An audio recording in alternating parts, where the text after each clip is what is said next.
A gift you can give to your child is taking good care of yourself. Find support groups that understand your journey.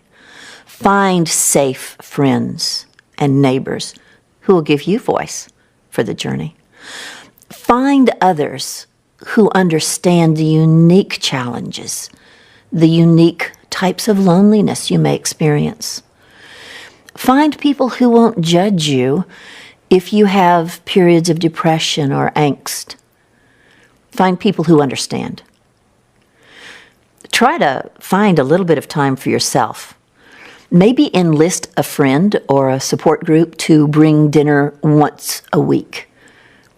If they bring dinner, you might have 45 minutes for yourself. Find a neighbor who would run your carpool one night a week. Take a quick bubble bath before all the kids get home. In small ways that you nurture yourself, you'll have gifts to give to your child that are fresh and authentic. In our years of working with families who foster and adopt, when I say take care of yourself, I have parents look at me in complete disbelief with the challenges, the needs before them. They find it virtually impossible to find time for themselves. But what I always tell those parents is there's no way for you to continue this journey. There's no way for you to be fresh. There's no way for you to have love and affection to give to a child if you haven't given some care and nurture to yourself.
pour from an empty cup. Supporting your own social and emotional well-being. The purpose of this presentation is to give parents and caregivers some tips and tools to not get burnt out. Because, in my experience, with my son, there has been times when I was literally burnt out and not having the support that I need in the beginning of my journey with autism. I did experience a lot of these things that we're going to talk about today. All right, let's keep going. So the one thing I did learn throughout these, how old is Caleb now? Almost 22, 22 years, that you can't forget about you. And that's what a lot of, especially with single parents, we tend to forget about ourselves. The ones that are dedicated and nurturing, we tend to focus solely on the kid and forget about ourselves. And then we become run down and sick and all kinds of things because we're so focused on our children. You know what I mean? Yes. So these are some of the things that we're going to address today, not forgetting about ourselves. So you can't pour from an empty cup. So what we will discuss today is defining what your stressors are, the unique challenges for special needs parents, what is parental burnout, and steps to prevent burnout, and some self-care tips and resources. That first one is a strong one, defining what your stresses are. How to identify potential triggers and stressors. Stress is a normal part of everyone's life, and in our busy world, feelings of stress can originate from many different areas. If we worry about and fret over our stress, it can become harmful. But if we recognize it and manage, it can actually help us perform and improve. One essential tool to help you manage stress involves identifying the circumstances that lead you to feel this way. These circumstances are your stressors or triggers. By developing awareness in this area, you can learn to recognize your stressors, prepare for your stressors, and mindfully respond to your stressors with actions that reduce their impact. To identify your stressors, you need to start paying attention. Instead of moving through life mindlessly, take notice of what is happening around you and how you feel in response to what is happening. One of the most effective ways to do this is to keep a log. In this log, you will record 2 sets of information. The first is a list of all the events that occurred in the course of your day. The second is a list of corresponding feelings you had in response to each event. Information is power. The more you pay attention and the more information you gather, the more you will notice patterns between situations in your life and stress levels. The more you notice, the more equipped you will be to take action, reduce stress, and improve your quality of life. Yes, that's the big one. Really important. No.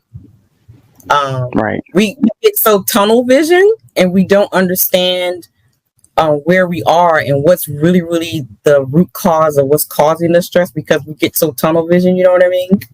So yes. Let's define what are your stressors. Stressors is a stimulus that causes stress, that these can be external, an event, or internal, a memory.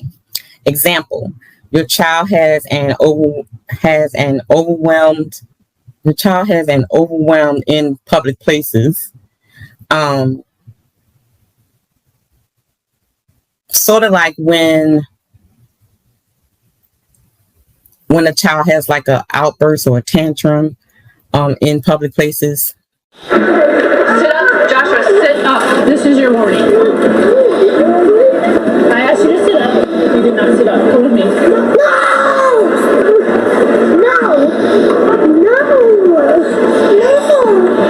I'm going to take him outside. This is nonsense. We are going home and you're going to owe me a timeout when we get home. You know, children with autism, these tips and strategies will also help, people with what we call normal children. You know what I mean? Yeah. Because we all have stresses and we can all be better parents. So consider that. Yeah. So another example is you worry about your boss putting you on the spot like he did the last time at a board meeting. Let me tell you something. I knew all about that. Okay, let me tell you. It is crazy because I have been in spots in places where the quote unquote big wigs and politicians and things, you know, in meetings and things. And I have a lot of situations where my boss, you know, who's a part of that crowd, and they know that I know something, or I know how to do something, or I know some information, they will put me on the spot in front of all these people to, like, you know, give information or correct something. And it's like, what? Are you serious right now? You talk about sweating, about to throw up. So look, I know all about that. And it's amazing because, you know, we raised, you know, one son and 3 daughters, and they all went through that. You know, just the pressure of being put on the spot is amazing that they had to go through. So that was one challenge that all of them, Madison now even, is challenged with that. But I had to step in and assist a lot of parents throughout my years in the store. Usually, you know, when they have a child that's out of control, because the first thing I notice, a parent is embarrassed more than anything. Yes, that's you know, and you can see it all over their body. So I comfort them, and then me just stepping over to comfort them quiets the child. Exactly. You know, not all the time, but they're definitely going to look for mom for protection because they don't know who I am and why I'm over here. So sometimes it's okay to step in, you know, just come in with kindness. And even our teenagers and those who are in college, they experience this as well, being put on the spot. Because I can even remember being in high school when a teacher would put you on the spot or call you up in front of the whole senior class, you know what I mean? to do something, you know what I mean? So a lot of times, you know, I think everybody experienced that second point, you know, being put on the spot. That can totally stress you out. Mm-hmm. So what are your stressors? The unique challenges of parenting a special needs child. And in another, I think on the clip where we talked about coping with the autism diagnosis, we did talk about the challenges in relationships when you're dealing with a child with special needs. That means not only your relationship with your spouse, but other family members as well, and friends. So that can be a stressful situation as well. Yeah, because with your child, you're going to have to set boundaries with everybody. Exactly. And with this particular child, everybody's going to have to be on the same page of what's expected on how to handle, how to redirect. You know, they have to be on board, you know, and especially if you know that it works, then, you know, anybody you're introducing your child to or have them around, they need to be aware of what triggers your child or what can possibly trigger and, you know, make sure they don't irritate or exaggerate that. Yes. And there is a presentation that's coming up where I'm going to address all that. The sharing the autism diagnosis with your family and friends. So I'm going to address those types of situations and how to deal with it as well. Other strengths let me add to that, because you know some parents look at the diagnosis as a failure, or they've done something wrong, or you know, some type of guilt or shame that they may feel of, you know, just the fear. It's already hard to raise, you know, children who will be able to function on their own, but to have children that may not be able to function on their own, it is stressful, and they need to know the future steps, you know, all the way out until they're adults. Because again, you know, none of us are promised every day, and there's no guarantee we're all going to be here for the longevity of our child to make sure that they're protected and safe all the way through till their adulthood. So, you know, just consider that it's not a flaw. You know, it's just a different way of living now. Now we have to consider a different way of mindset of thinking and how we move as a family. That's all. No, it's not. You're not broken. The child is not broken. Exactly. And for those that are working parents, we have the stress of work-home life balance as well. And then you have workplace worries, financial concerns, health concerns. So a lot of things could be stressing you out. Absolutely. Yeah. So identifying stressful triggers. It can be work, finances, physical health, trauma, helping your child with schooling, like what Ms. She said, going through those fractions.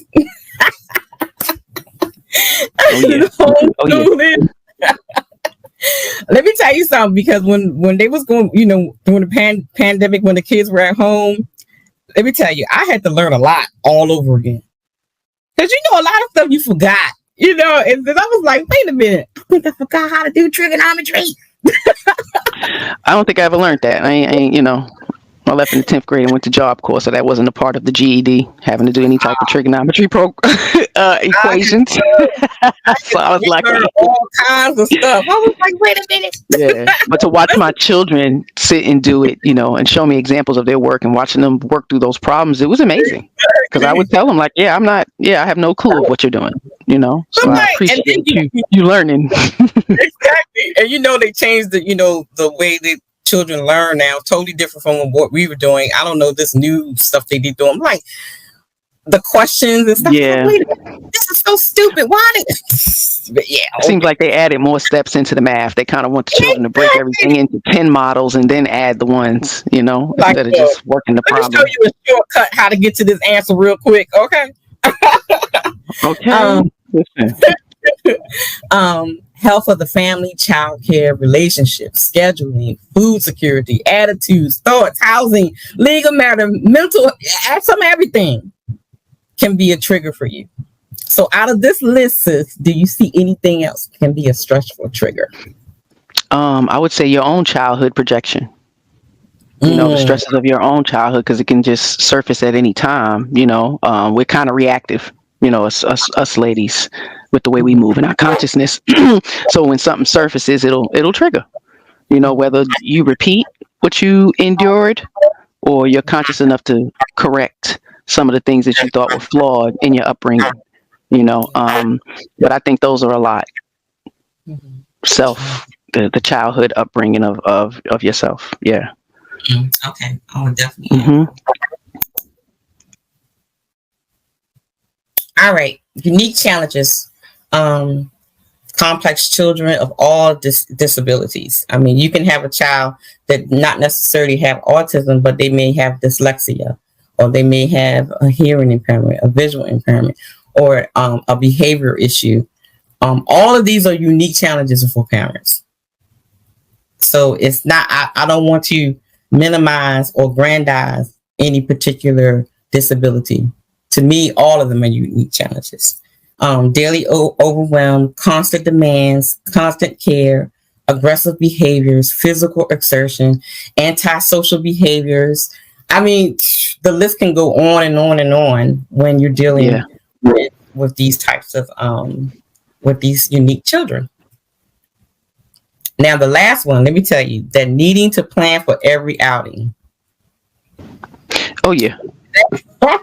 Child, let me tell you. I truly thank God I did not have to do that. But I have worked with several parents that had children where they literally have to plan a day ahead or hours before they take their children out the door because of the aggressive behavior or just not being able to listen, or like this one. I think I told the story before when the little boy would not let his mom go to the grocery store with him. Like he would just act the fool. I mean, literally, like pulling everything off the shelves and screaming, hollering, yelling. And I had to go with her and kind of like jack him up to make him act right.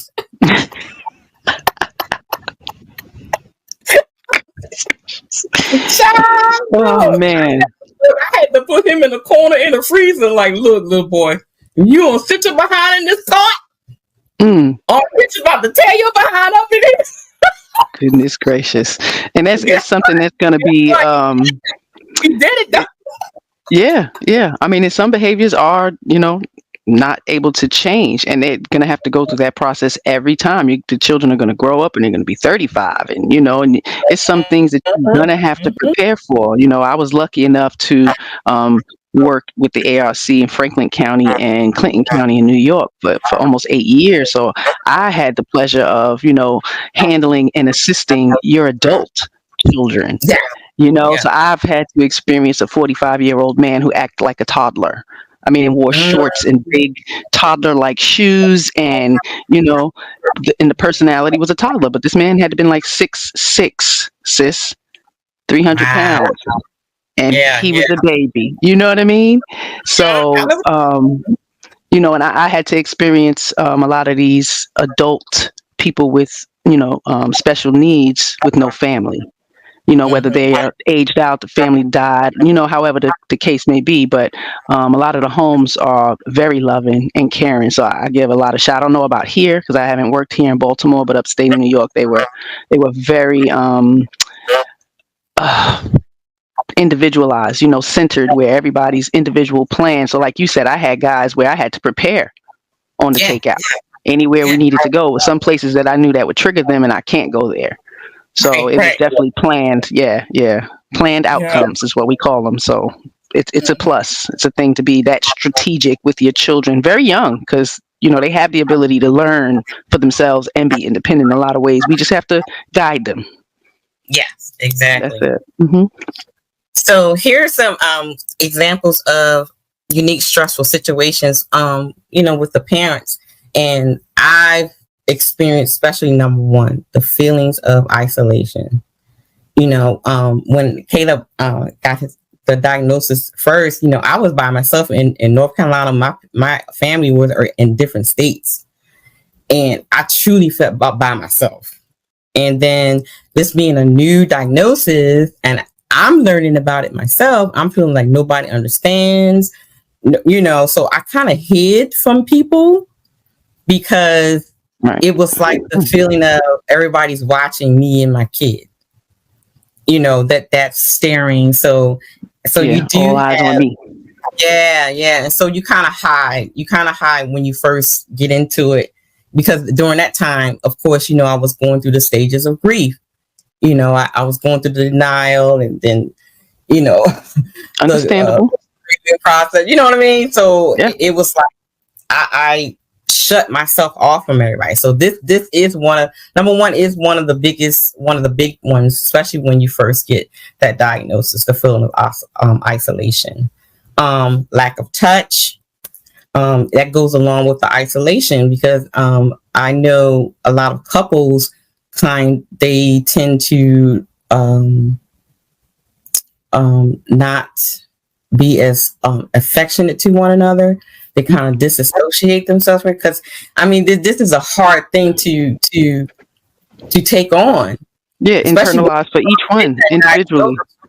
Yeah, exactly. The blaming, you could be blaming each other, or thinking about the things, if you're the man, you're thinking about the things that she was doing while she was pregnant or not doing, not considering, because there are times when our men are like, hey, you shouldn't eat that.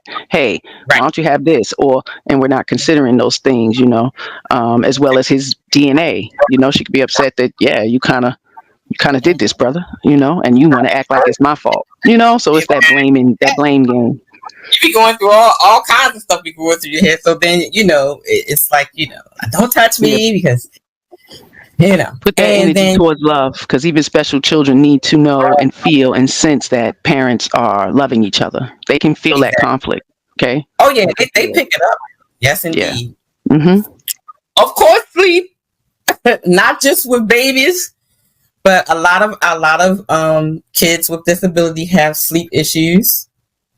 And so therefore the parents having sleep issues as well.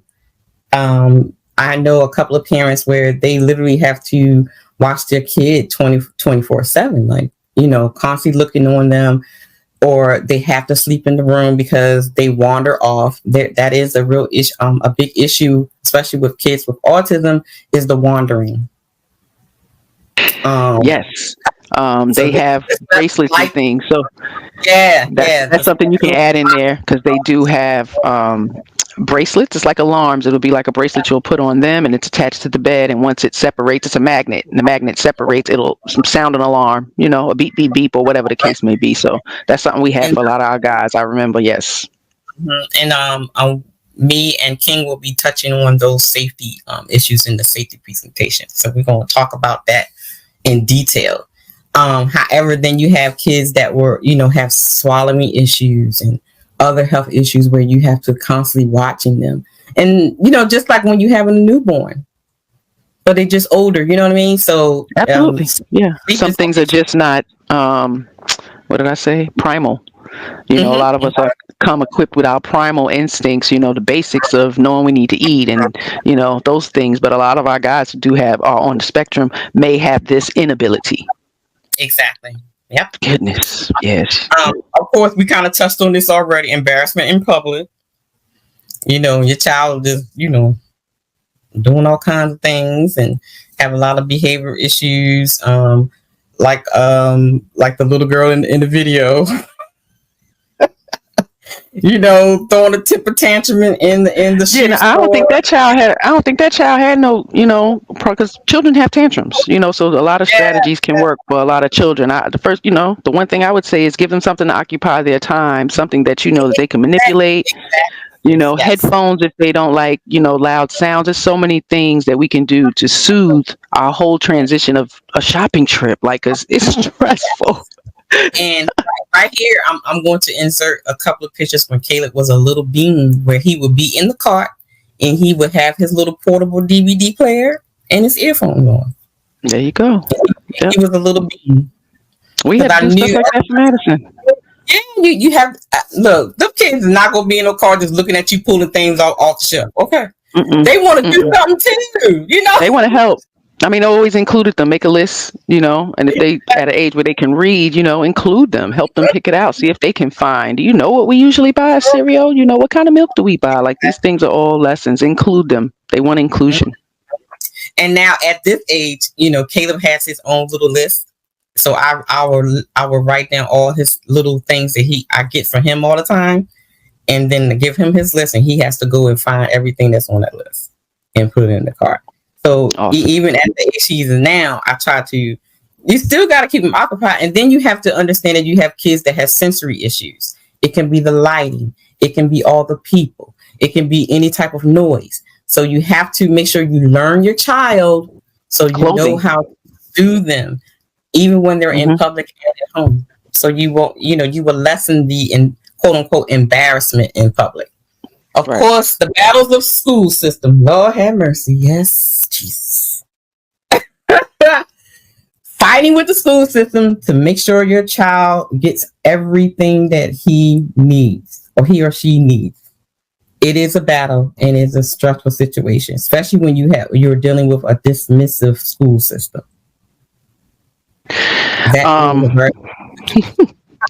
My advice on that. If they are nonverbal, I wouldn't send them.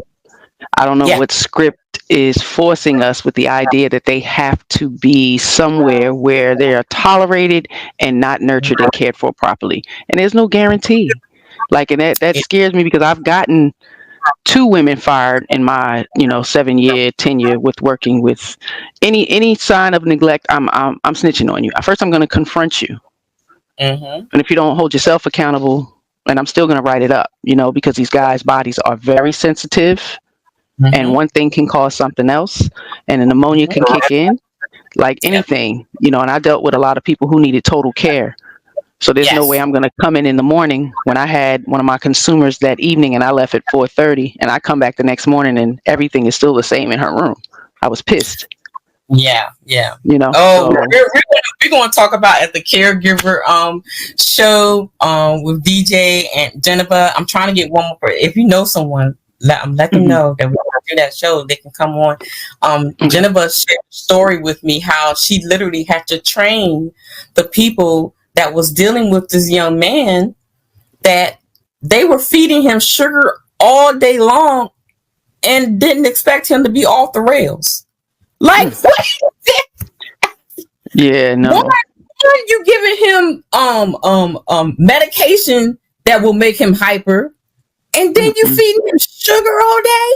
Oh my! I can't wait till she share that story with y'all. Oh my goodness, it's crazy. Of course, is the increase of financial pressure. It's estimated that raising a child with a disability or autism will literally cost you at least $6 million to the age of 18.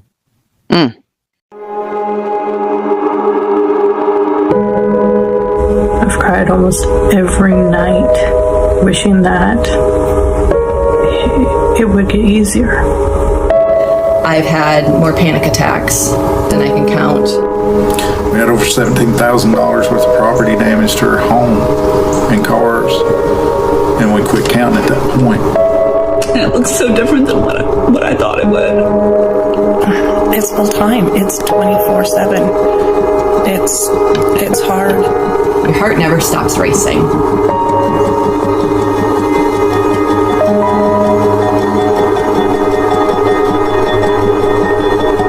The stress that had started led to insomnia, severe mood swings, avoidance, and as I read the symptoms of PTSD, I realized, my God, I'm going through this. People probably just can't comprehend just the amount of constant stress that you're under. We're pretty much alone. We're kind of out here alone in the abyss of full-time caregiving. It's just hard. Ignorance is bliss. She's fine, he's fine, they're fine. And we plaster our smiles on our faces and pretend like everything's fine. And we just can't do that anymore because most caregivers are not fine and they're not doing well. So yeah, so let's go to the potential results of being stressed out. One is burnout. We're going to talk about that in detail. High levels of stress, increased exhaustion, increase in family challenges, relationship challenges, marital challenges, and we're going to talk about this one. Increase risk of illness. That's one thing that a lot of times we kind of skip over because in my research, I found that 70% of all illnesses has been linked to negative stress. 70% of all illnesses has been linked to negative stress. Did you know that, sis? Oh, absolutely. Yeah. Irritable gut issues. Yeah, it's so many things. Yeah, stress can cause all kinds of ailments to the body. So when we're stressed out, here's what happens. We do the flight or fight response. And this is what brings on these symptoms of illnesses when we're that stressed out. So let's take a look at which ones. Here's just a few. Muscle tension, digestive issues, ulcers, IBS. Let me tell y'all, yes, let me be transparent. Yeah. Being stressed out, yes, ma'am, that would definitely cause it because, like I shared with you and brother that me and King is going through a situation, and guess what we found out the other day? No. He developed ulcers that quick. Yeah. Yes. Stressing out. Mm-hmm. Yes, ma'am. IBS, constipation, diarrhea, all that. When you stress out, your body reacts to it. Mm-hmm. Yeah. And I would add freeze in there. Flight, fight, or freeze. Some people just don't do nothing. Okay. They get stuck, and that's that depression, where they can't move, they can't sleep. That's the stuck mode. That's I think that's one of the clips, one of the points I'm going to bring up is the depression part. Heart rate and blood pressure problems, shallow breathing, hyperventilating, you know what I mean? Yeah, anxiety, yes. Panic attacks, yes. Panic attacks, physical exhaustion, like this poor lady here, like she can't even get up on this picture. This is a big one. And a lot of people don't even think about that. Toxin buildup. You say, okay, Ms. What do you mean? All of a sudden, you having skin issues. Yes. Eczema, psoriasis, scaly skin, pimples, patches, hives, all that is toxin buildup in your body. And a lot of times it's caused by stress. Right. Here we go. Depression. And I when Caleb was first diagnosed, this one I experienced like almost right away. Of course, because I was going through my grieving stage, and I was severely depressed, where I had to go on medication. I was suicidal because when I first found out about it, I blamed myself. And so that sent me into a depression. And so, I felt like he would have been better off without me. That's how bad it was. Wow. Like, it was my fault. You know what I mean? Mm-hmm, So this is a big part. Depression is a big part. And I think because we have expectations. Yes, exactly. Mm-hmm. Dehydration and mental exhaustion. You can be mentally exhausted. There has been times, especially in the early days, where I would literally stay up all night researching over and over and over, just finding all kinds of things, and then taking the time to read it from word for word. I was relentless. Right. Yeah. Utterly relentless about it, girl. I was talking to people on the other side of the pond all times of night because I was relentless for my child. So you can be mentally exhausted. Yeah. All right. Now, I want to talk about the burnout because that's very important. Parental burnout. Sis, can you read that for me? I sure can. Parental burnout. Being an autistic parent is hard. When your kids are also neurodivergent, this can make life even more challenging when they try to navigate everyone's needs. When we need space, a lot of the time our children need connection and closeness, and we can become overwhelmed and tapped out. When there are days, weeks, or months of this, we can risk entering into autistic burnout territory. Parental burnout can eventually lead to feelings of resentment towards your child and spouse, detachment from your child, and overall exhaustion. Children with autism are very sensitive, and when you are feeling anxious, resentful, or detached, our kids pick up on those underlying feelings and react. Burnout is a state of emotional, physical, and mental exhaustion caused by excessive and prolonged stress. Parental burnout. Let's go back to the first one. The times when because we have kids that are very, they can be clingy. They want to be up under you. You know what I mean? And then when you're trying to find just a moment to yourself, like I see a lot of the little TikToks when the women be like, I can't even take a poop by myself because here come the kid. The kid in the bathroom. I can't take a shower because here come the kid. You know what I mean? They everywhere. I can't do nothing. I gotta sneak off in the garage. And next thing you know, here they come. Yeah. That's a real thing. Yeah, it is. It is. And those little things really, everything starts so early, sis. Like, 'cause I had them kind of programmed. It's just personal time. They can come a knocking, but you can get you a book and sit right at that door. Exactly. Now, I really want to talk about this part when it's talk about the feeling of resentment towards the child and the spouse. That's a real thing. Yes. I've seen and worked with a lot of parents, and 9 times out of 10 is single parents, and or those parents that they can be married or whatever, or with the father or whatever, but they don't have that outside support. This happens a lot. The resentment towards the child.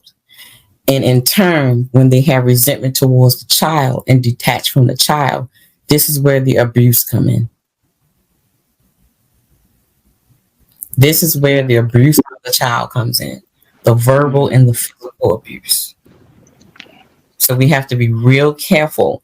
That's why when I'm working with parents, I always tell them, take the time to go through the 7 stages, because you won't go through this. Right. If you try to rush yourself through it and you're not tackling all those emotions and all those feelings, you're going to end up resenting. And within that, try not to judge one another. the judging part of it, the blaming and the shaming, it has to be a united fort. And give each other grace, show each other grace, because neither one of you know what the hell you're doing, for one. So, they have an input as well, and consider that. And what works for you with that child may not work for him with that child. What works for him with that child, because this child knows the difference between their mommy and daddy, whether you think so or not. Like, so it's some things that he can do and do better, and y'all work on that. Thank you. Exactly. You have to. It has to be a united front. And the part where it talks about your kids pick it up, yes, they do. Mm-hmm. These kids pick up every little thing. And then if you have a real special kid, like Mr. Caleb, I can be in this room crying to myself. He doesn't hear it, but something will tell him to come in here and ask me if I'm okay, because he feels me. Under lunch. Sorry. He feels me. He's that he will feel a person's spirit or their whatever emotional state they're in. So these kids are very sensitive. So you can try to hide your resentfulness or your anger or however you're feeling for them, but they feel it. And guess what? Then they're going to start to project the same thing. So be careful, parents. It's definitely a strong possibility. Yep. Mm-hmm.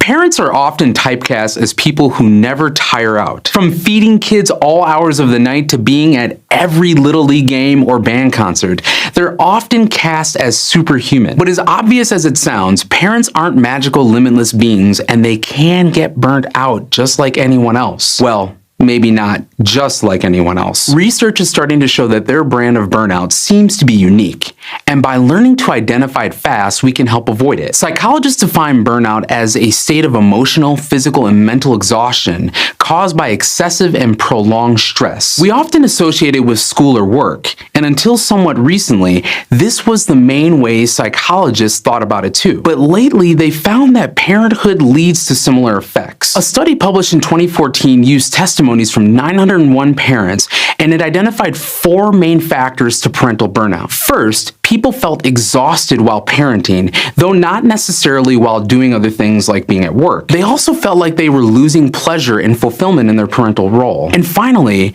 burned out parents emotionally distanced themselves from their children and were prone to contrasting parenthood with their lives before kids. Those first 2 traits are pretty similar to career burnout, but this study showed that the last 2 are unique. Workers don't tend to dwell on their pre-job lives, and they're also prone to dehumanizing the people they work with. In a way, burned out parents don't seem to dehumanize their kids, which is reassuring actually. Using these 4 traits as a starting point, you can measure parental burnout with surveys that ask parents to rate how true statements feel. Things like, I sometimes feel as though I'm taking care of my children on autopilot. And these surveys place the frequency of parental burnout at anywhere between 2 and 12%. That's a whole lot of tired parents. But this research was done on parents in Europe, so the numbers could vary by culture. We'll learn more as studies continue. Still, considering parental burnout can impact the level of care parents provide to their kids and themselves, it's important we learn how to identify and reduce it. So how do you figure out when someone is at risk? There seem to be a few ways. For example, researchers have looked at the well-tested Big 5 personality traits, and they suggest that high levels of neuroticism and low levels of agreeableness or conscientiousness might make parents prone to burnout. These are traits associated with having a hard time maintaining positive emotional relationships, responding to other people's needs, and keeping a well-structured home environment. Things that could make existing parental stress worse. But on the flip side, aiming for perfection can cause burnout too, as one 2018 study on Japanese parents pointed out. As any motivational speaker will tell you, no one's perfect. And chasing that impossible goal can set someone up to expend a lot of physical and mental effort. That exertion, along with the eventual realization that there's no way to be the perfect parent, can be demoralizing and send someone into burnout. All right. Here are some symptoms of burnout to watch for. Fatigue, feeling overwhelmed, feeling hopeless, frequent feelings of sadness, anxiety, or depression, difficulty sleeping, decrease of social interactions, that the being isolated situation I talked about in the beginning, the lack of interest in activities that you once enjoyed. Because it's like, for an example, when my mom passed, dealing with that, I love music, but because she was a music lover and special gospel music and stuff, I couldn't listen to it. I didn't want to hear it. I didn't want to enjoy it. I didn't want to hear it because it will be bringing back those feelings. You know what I mean? So when you're under a lot of stress and emotional stress or feeling burnt out, you tend to back away from things that you used to enjoy, like reading a book or spending time with certain people. And here we go, even spending time with your husband. Deny him the poom poom because you burnt out. It happens. Oh yeah. I mean, well, shit. If it's good, it can give you an exert of energy. I'm just saying. Okay, like, let's go. Never mind. That's another podcast. That's okay. Yeah. Forgetfulness, difficulty concentrating on one task, physical symptoms, headaches, stomach aches, chest pains. We talked about that. Being irritable, sudden outbursts of anger when you see parents just cussing and fussing at the children and carrying on.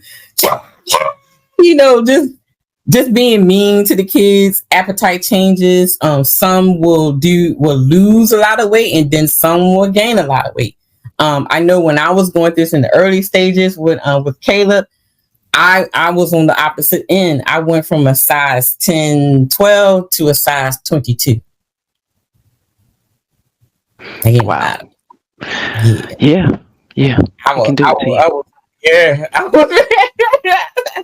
Thank God for deliverance. Okay. And role confusion.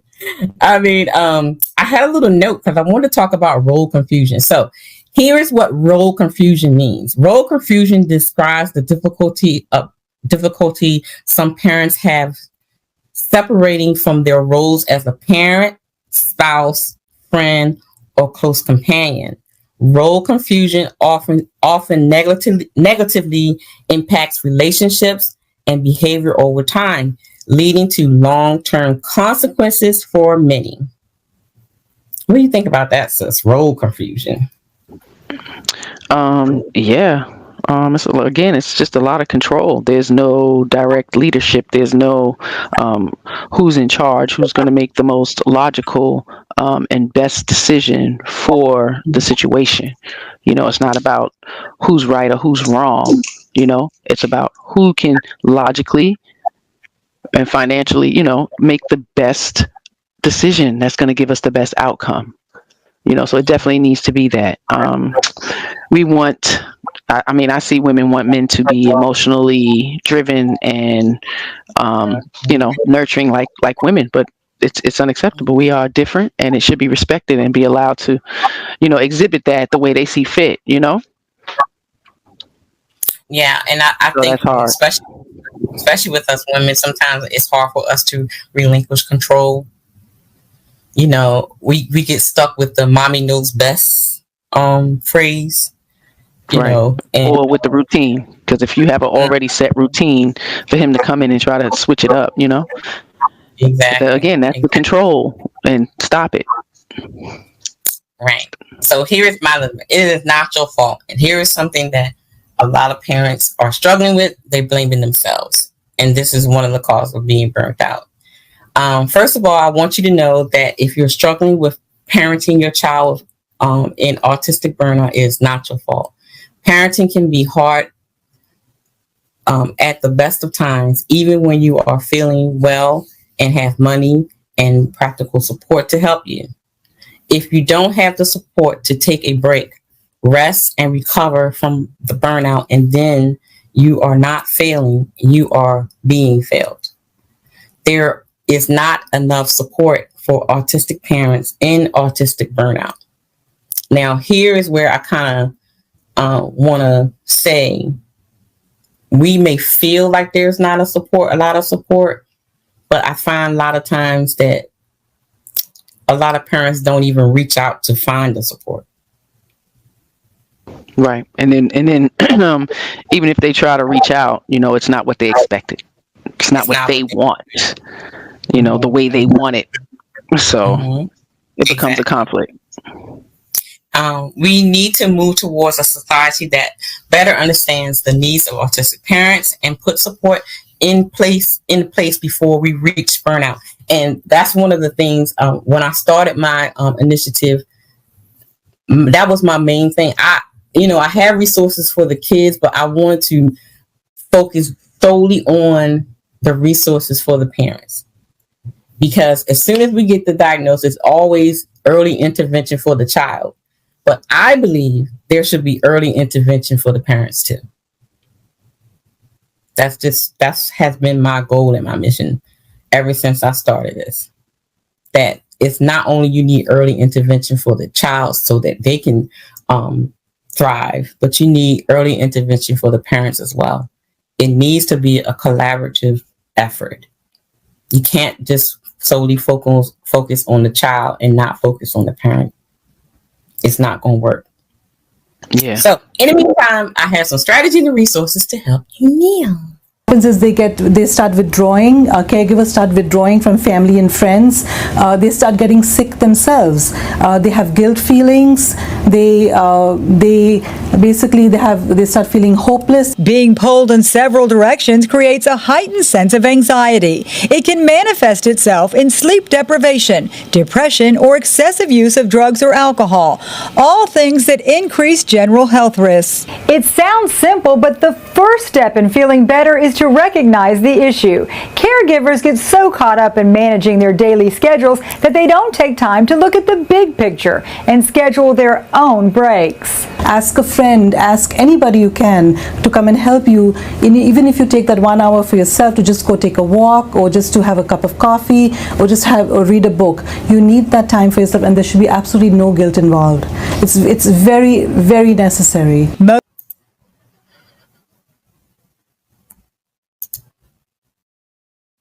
Let's see what I got.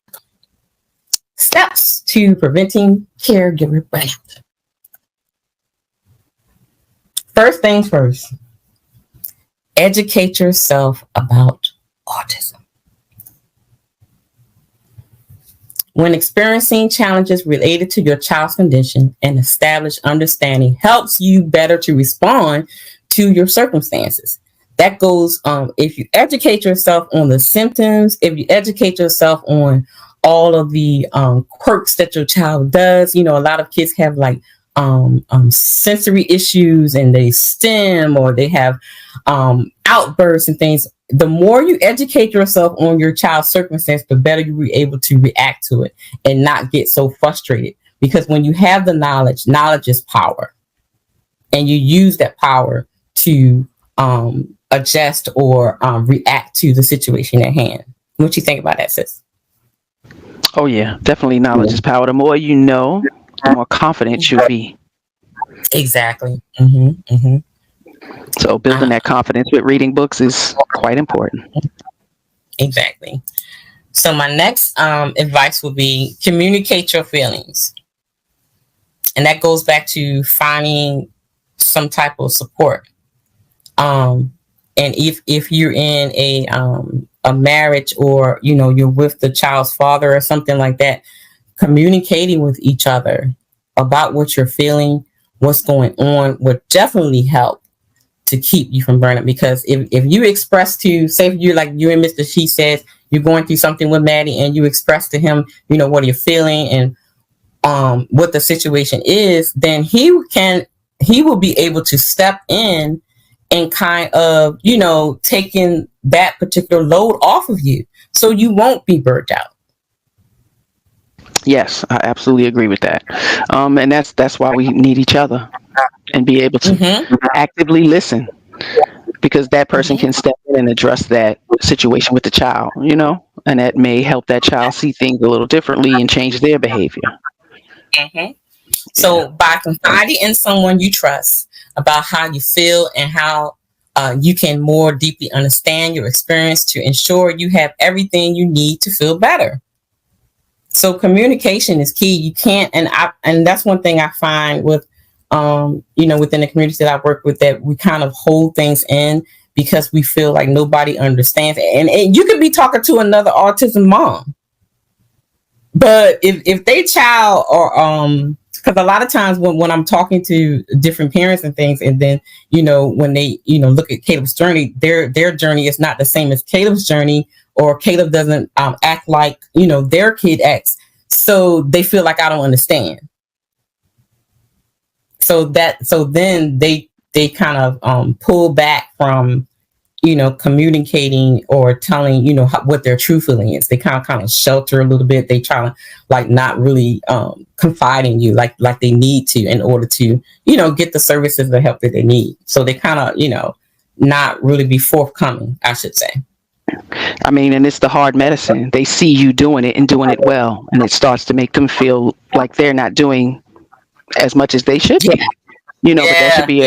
that should be a positive influence and inspiration, a motivating factor for that person to do more or try to attempt to be better. But no, they'll pull back because it's a lot of work, sis. And I ain't gonna lie, a lot of mothers don't want to do it. Exactly. So they may need a kick in their butt of confidence, of reality check, because I think that has a lot to do with it. It's work. These kids are gonna need work forever, and it is a job, and you should get the best people around you to help you do that for them. Exactly. And then a lot of times I hear they people will feel, they think that you're going to be judgmental of them, and so they tend not to. What's this again? Reality check. We will. Holding someone accountable is it's judging. I'm looking from the outside. I'm seeing what is not working for you, and I may have some tips and strategies to make that situation work better. So this I don't want to be judged. Yeah, everybody's judging. This is the reality we need to live in now. Exactly. You take them to the doctor's judging. What do you mean? Exactly right. They judge you as soon as you come to the door. Exactly. Please. And even whatever doesn't come out your mouth, they're going to make an assessment without you saying anything. Child. Yes, indeed. As soon as they look at the race and the age, they already have a preconceived notion about you. That's just fact. And I've worked in the healthcare field, and so I know exactly how they think. As soon as you schedule that appointment, they go through your chart and they see the age, race. They already have and your insurance. What type of insurance you have? They already have a preconceived notion about you. So take that in consideration. They already judging you. My third one is prioritizing self-care practices.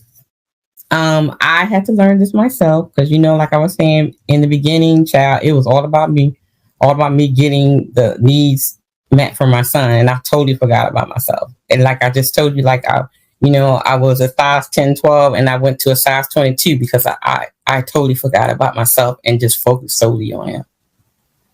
I didn't care about eating healthy or whatever. I didn't care about myself. I was just totally focused on him. And so I really, really want to, especially with us women, I'm a woman, so I can really speak to the women. We do that a lot. Yeah, we do that a lot. And then resent later. That's what you don't want to do. Then resent later. Be like, that's why my stomach like this because I had you. Accept the role that you are in. I was pregnant with you and I gained 45 pounds when I was pregnant with you. And look, and the mama like 60 years old, she's still complaining. Shit. I gained 70 with each one of mine. She be still complaining. She still be blaming the child for her gaining weight when she was pregnant, and the child 30-something years old. My mother had the 3 roles. She's like, this is John, this is Mike, and this is Nikki. Look, man, it's been like 30 years. You can't be blaming that child now, okay? Oh my goodness. Here's some more tips. Like we said before, prioritizing your self-care. Slow down and take a moment to live. Just slow down. Everything doesn't have to be a rush. And I had to learn it too, because child, look, I would do 99 things at one time. Okay. And then be tore up at the end of the night because my brain can't shut down because I got 99 things on my mind. So we have to stop that and slow down and take I do that now. I do that now. Measure your skills that are important for you. We tend to, like I said before, we tend to focus on increasing or encouraging the skills of our children, and we're not really thinking about ourselves. Again, forgetting ourselves and solely thinking about our children. Turn those negative thoughts around and find the positive. That's very, very important because, you know, I've learned through this journey that, you know, you're going to have a lot of negative things come into your mind. Especially in the beginning, you're going to be thinking like, my child is never going to do this. My child's never going to do that. And what's going to happen in the future? What's going to happen here? What's going to happen there? And is people going to look at me funny? If people going to, you know, somebody's going to abuse my child. I mean, all kinds of things will come to your mind. And you have to get into a place where you kind of wash those negative thoughts out of your mind and try to either switch those thoughts to something positive or, you know, totally wash it out your mind. Because a lot, like, there were times when Mr. Caleb wasn't reading, but he was singing. And I would say, well, he can't read a book, but he sure can sing a song. You know what I mean? Like, just trying to absolutely. not focus on the negative part. You know what I mean? So, yeah, you really, really have to try to incorporate that in your self-care so you won't get burnt out. Yeah, I agree. And it's hard. So, you know, while you're brushing your teeth and washing your face, say positive things, you know, because you can, I would say if you're in tune with yourself, you know, when you're struggling, because again, you feel it, right? The depression, the anxiety, the stress, you know, the lack of motivation. So you say to yourself right now, I am challenged with this growth process. I'm aware of it. And I'm going to have to accept it. I'm going to give myself some grace, and we're going to work through this. It's hard to do that. This is something I have to do with my 9-year-old all the time. You homeschool. There's no need for you to feel all this pressure, but she still puts a lot of pressure on herself. And I have to say, take it easy on yourself. It's a growing process. You're learning something new, and it's a struggle, and it's a conflict with your body and mind all at the same time. So that grace is important to show yourself. Right. And we already talked about this. Don't let your life revolve just around your kids. And that is something all parents, not just special need parents, all parents need to incorporate that. Be proactive with your time. Be intentional with your time. It doesn't have to be that you have to do something of work, but make sure that it's something of value, if that makes sense.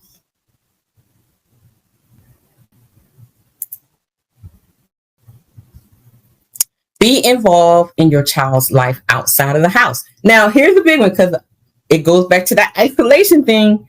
You and that kid being locked in the house 24/7 is going to drive you crazy. Okay. Go outside. Go outside, people. Mm-hmm. Hanging out on YouTube on the panels is not, no, ma'am. No. Go outside with your children. And I'm doing a presentation on Let's Go Outside, on the benefits of having your child outside.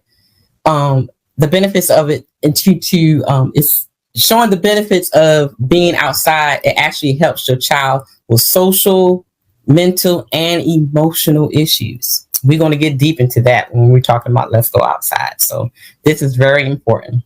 Yeah, and that's something that we managing now. Mm-hmm. Equip your kids with tools they need to succeed.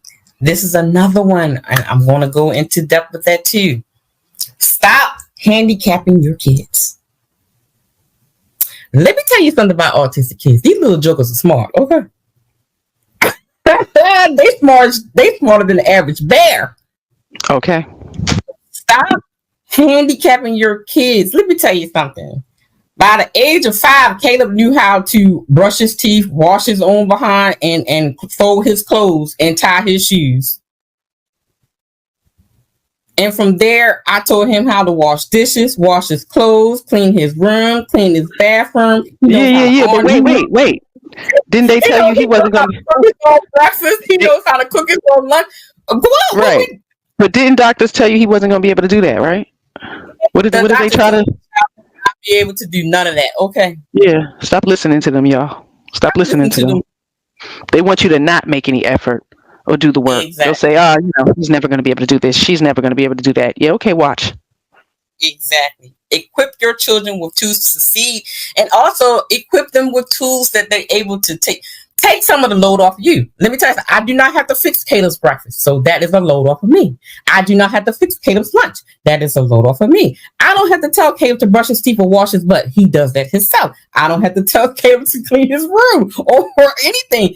He does that because I taught him the tools to succeed, and therefore it's a load off of me, and so I am not overwhelmed.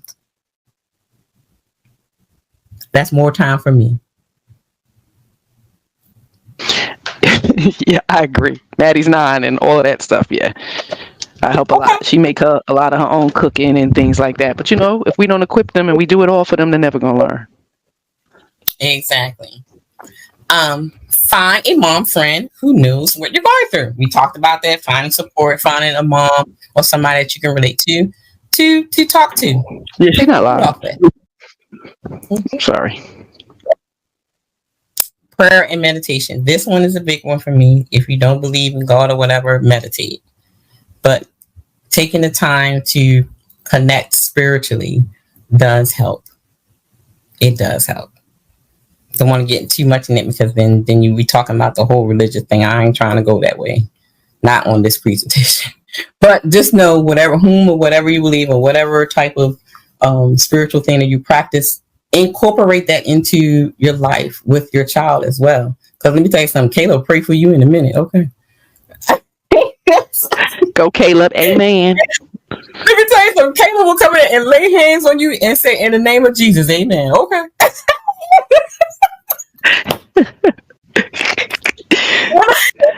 Let me tell you, I'm doing an interview with his high school teacher. She's going to tell you he would make the whole class get in a circle and hold hands and pray for them when they acting up. Okay, don't play with my baby, all right? Oh, that's going to be a good interview. I can't wait to see her. That's Pastor Caleb, child. What? Don't play with Caleb. Caleb will pray for you in a minute. Keep learning and equipping yourself with knowledge. Like I said, you're going to forever find something new. You're going to forever learning something new. So don't stop researching. Don't stop learning. Don't stop reading. Don't stop going to seminars and webinars because you're always going to find a little tidbit here and there. Like, for example... Let that be your motto song. Don't stop, get it, don't stop, get it, That's your motivation. That's your motivation. For example, I attended a webinar discussing transitioning to adulthood because Mr. Caleb is adult now. And I didn't know that because now that he's an adult, I have to apply for guardianship. Because he's an adult. So being his mom don't matter now. No, not at all. Not at all. He is his own man. Don't matter now. He's his own man. So now I have to apply for guardianship over him, and I didn't know that. I thought being mama was it. Right. But so with the guardianship, you won't need power of attorney. Exactly. Okay, because the guardianship states that he's on the spectrum, and Okay. Yeah. Part of people, if you didn't know, you know now. But then in some states where you have to have birth, you have to have power of attorney and you have to have guardianship. So it depends on the state that you're in. So there's a tidbit. So parents, keep learning. Keep learning. No matter what stage you're in, always keep learning. Yeah. Just a fair warning, there is adult protective services. And, again, if you're not handling the situation well becomes too stressful as they become adults, in their older years. I mean, you can be held liable, and you can get that guardianship stripped away, if you're not doing the things that you need to do for the adult child that you are responsible for. So be considerate of that, because I worked with the adults in ARC, and there were some people who were in my care who actually needed to be taken from their family, so stop trying to make everybody happy. We know about that one. Date yourself, spoil yourself. Girl, go out to lunch, go get your nails done, go get a massage, do something to make yourself feel good, make yourself feel pretty. Because I'm gonna tell you, I'm talking for the ladies, because ladies, you're around the house with the sweatpants and t-shirt on all day. You do not feel pretty, okay? and just every day, all day, and you never get a chance to dress up. You never get a chance to actually you always feeling like a mom, but you're not feeling like a woman. You know what I mean? So absolutely. Take the time to make yourself and spoil yourself. And for the guys too, take the time, do what y'all do, Or do it together. Ladies, wash that beard. Give them a nice little, trim up and oil it down, rub it up, Try to take care of each other. That was the next point. That we're talking about. Please do. Please. Remember the time. That's all I say. Remember the time when we fell in love. Okay. Let me tell you something. Me and Miss She said we talking stuff like that one busting the what, child. That does wonders for the body and the brain. Mind, body, and soul. Okay. Yeah. It's a motivating factor for me. I feel so refreshed. Thank you, baby. I needed that. I mean, gotta get there. Okay. It's good for your health. That's all I'm saying. Exactly. And stop overthinking. Yes. Stop overthinking. That's a big. Oh, that's probably the biggest one. That's the biggest one. Women cannot quiet their minds, but they'll ask you what you're thinking. Ma'am, don't ask me what I'm thinking, because you're thinking about 100 things at one time. I can't figure that out. We're not the same. Exactly.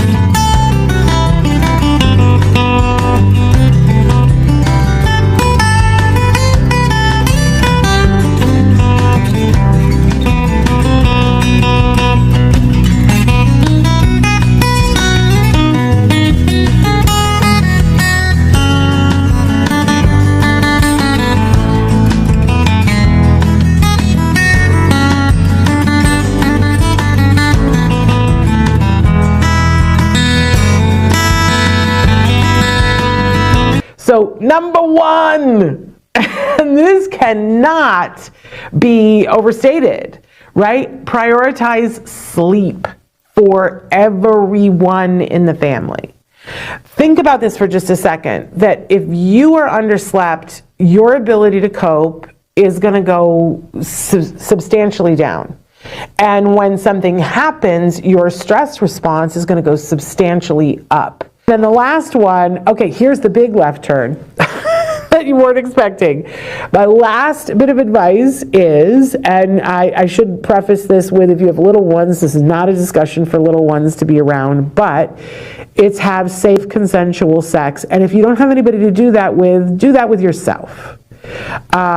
Because there are endorphins that are released with having safe consensual sex with other people or by yourself, the release for your muscles, the breathing, it's kind of like all of the things that we've talked about all in one. It is a stress reducer if it is safe consensual sex.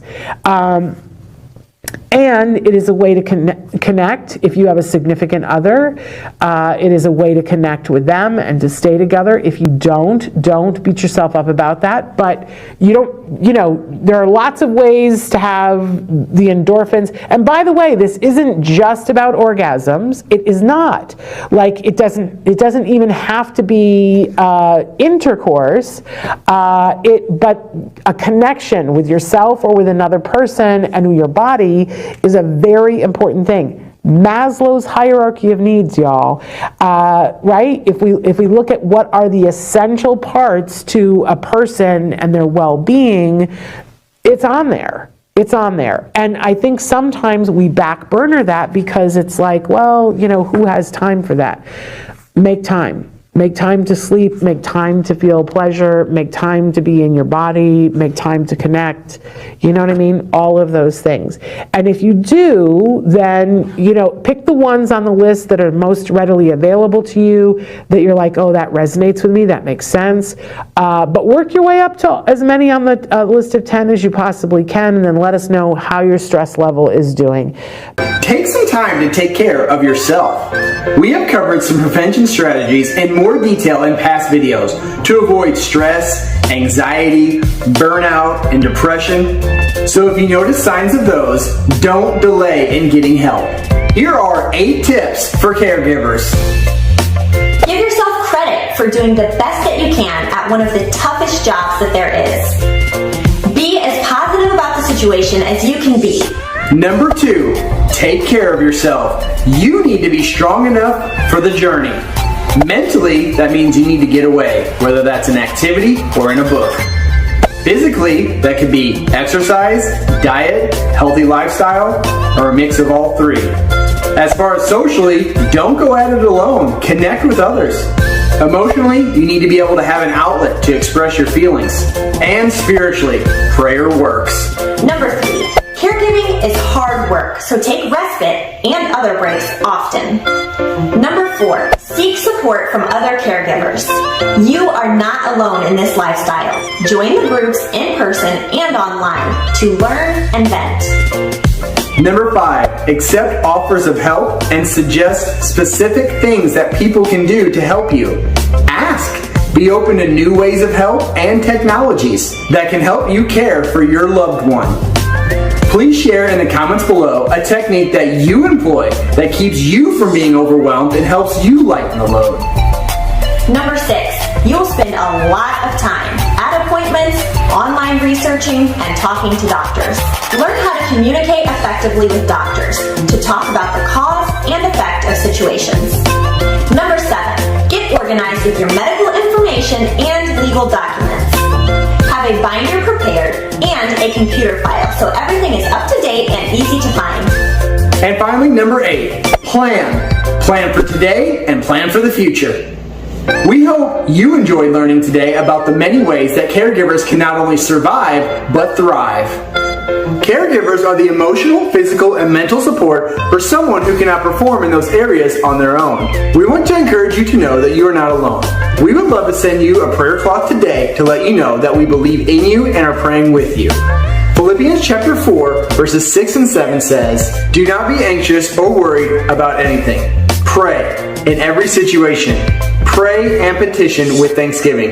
Present your requests to God. God will bless you with peace that no man can completely understand." So, I want to go over 7 types of rest. We know about the physical rest, yes. But here is one that I think all of us as parents struggle with.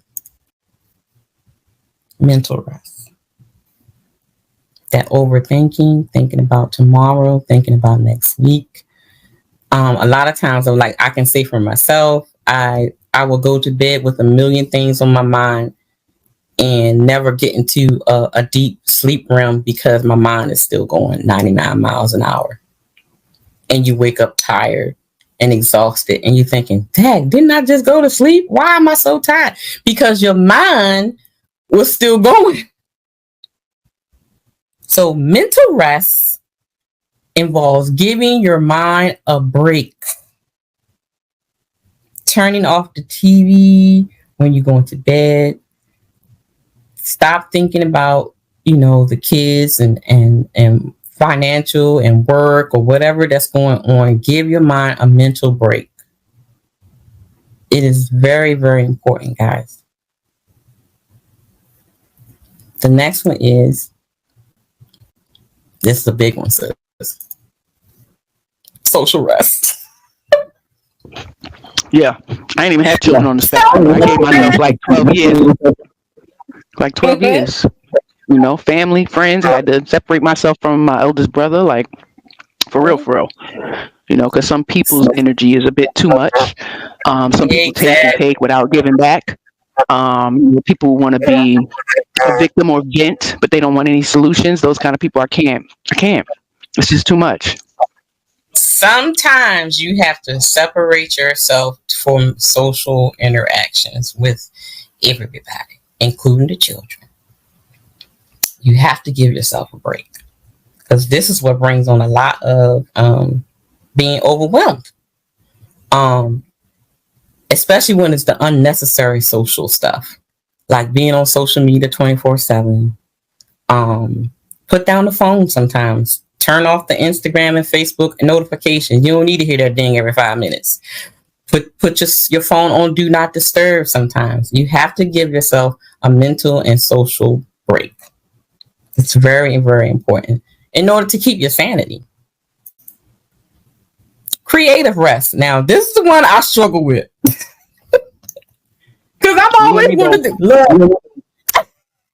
I'll be ready to make a wreath, do some floor arrangements. I mean, all kinds of stuff will come to my head. I have so many dreams and ideas for my autism initiative.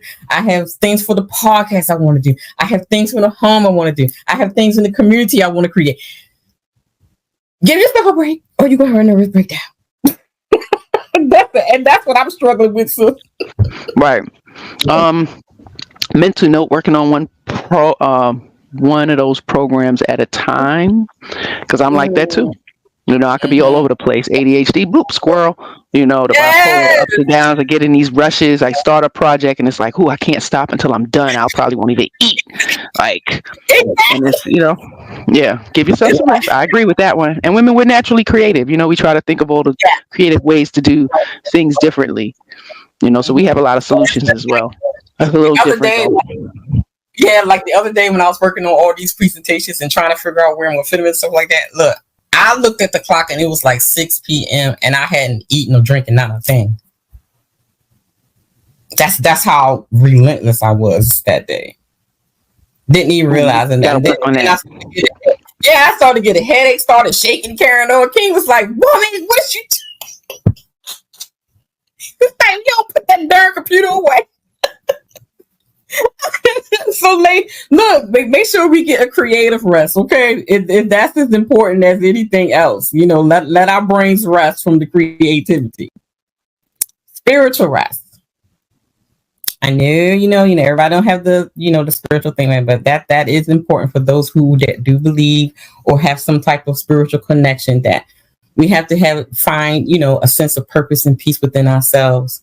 And being in that meditation or prayer, it does release a lot of the anxiety and stresses that you have, and having that moment to just breathe and relax, not only just your mind and your body, but also your inner being as well. So spiritual rest is very important as well. And last but not least, well, that's not the last one, emotional rest. That kind of ties into the mental and the social, creative. They all kind of tie in together. Would you agree, sis? Oh, yeah, absolutely. I mean, in this one, you really need to be aware of, because your emotions affect everybody in the fucking house.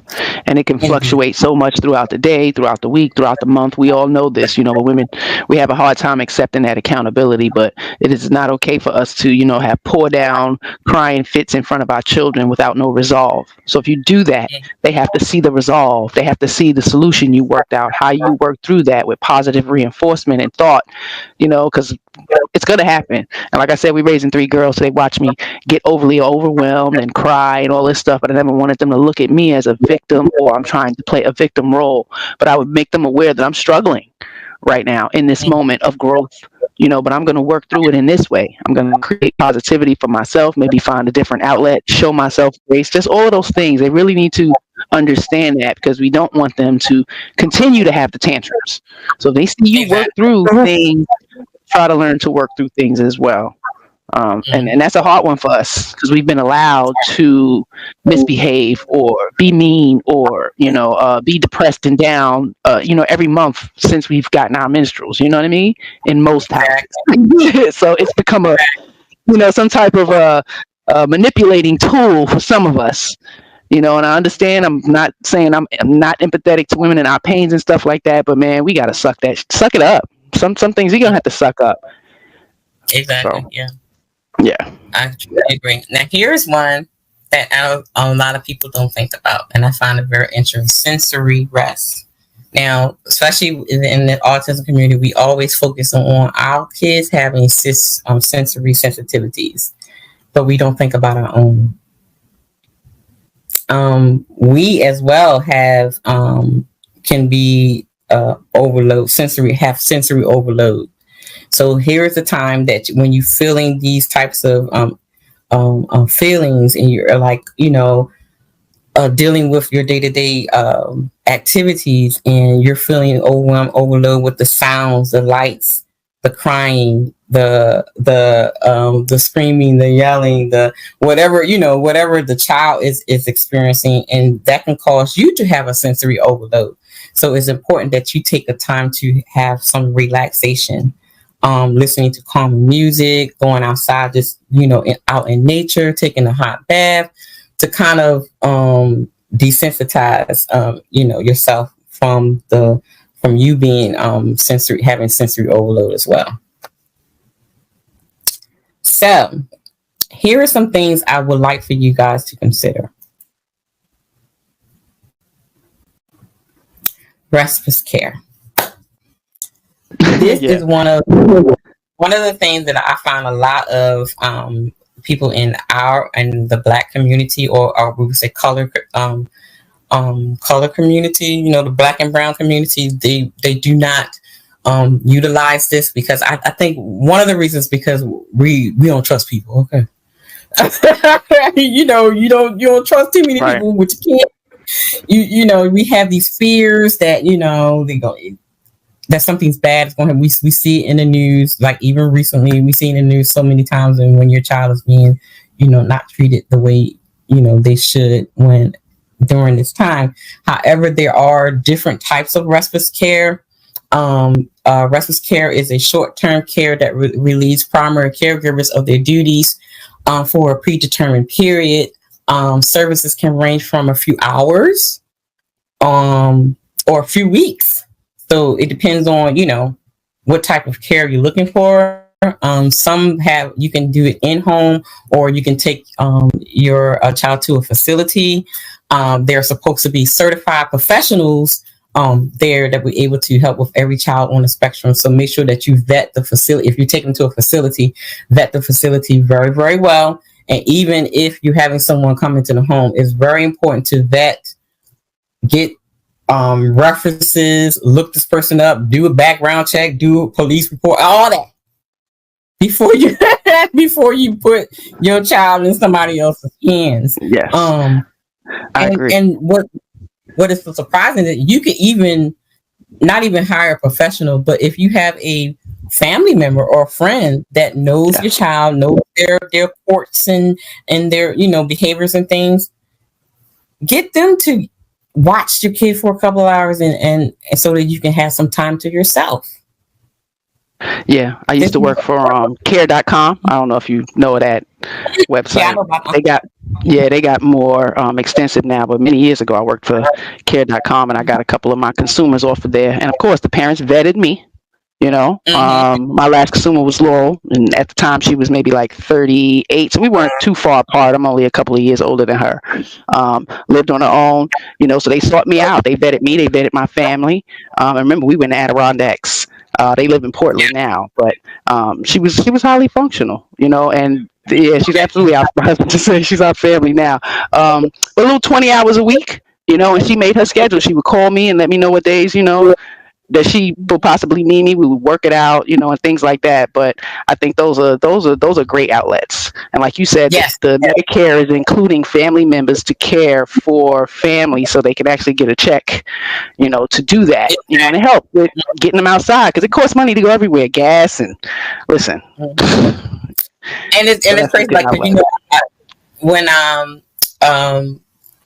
when I was in New Orleans, I had the gym that I used to I had a membership to. It was, I wouldn't even call it a gym. It was like a country club, child. Had some of everything in the restaurant, all that kind of stuff in there.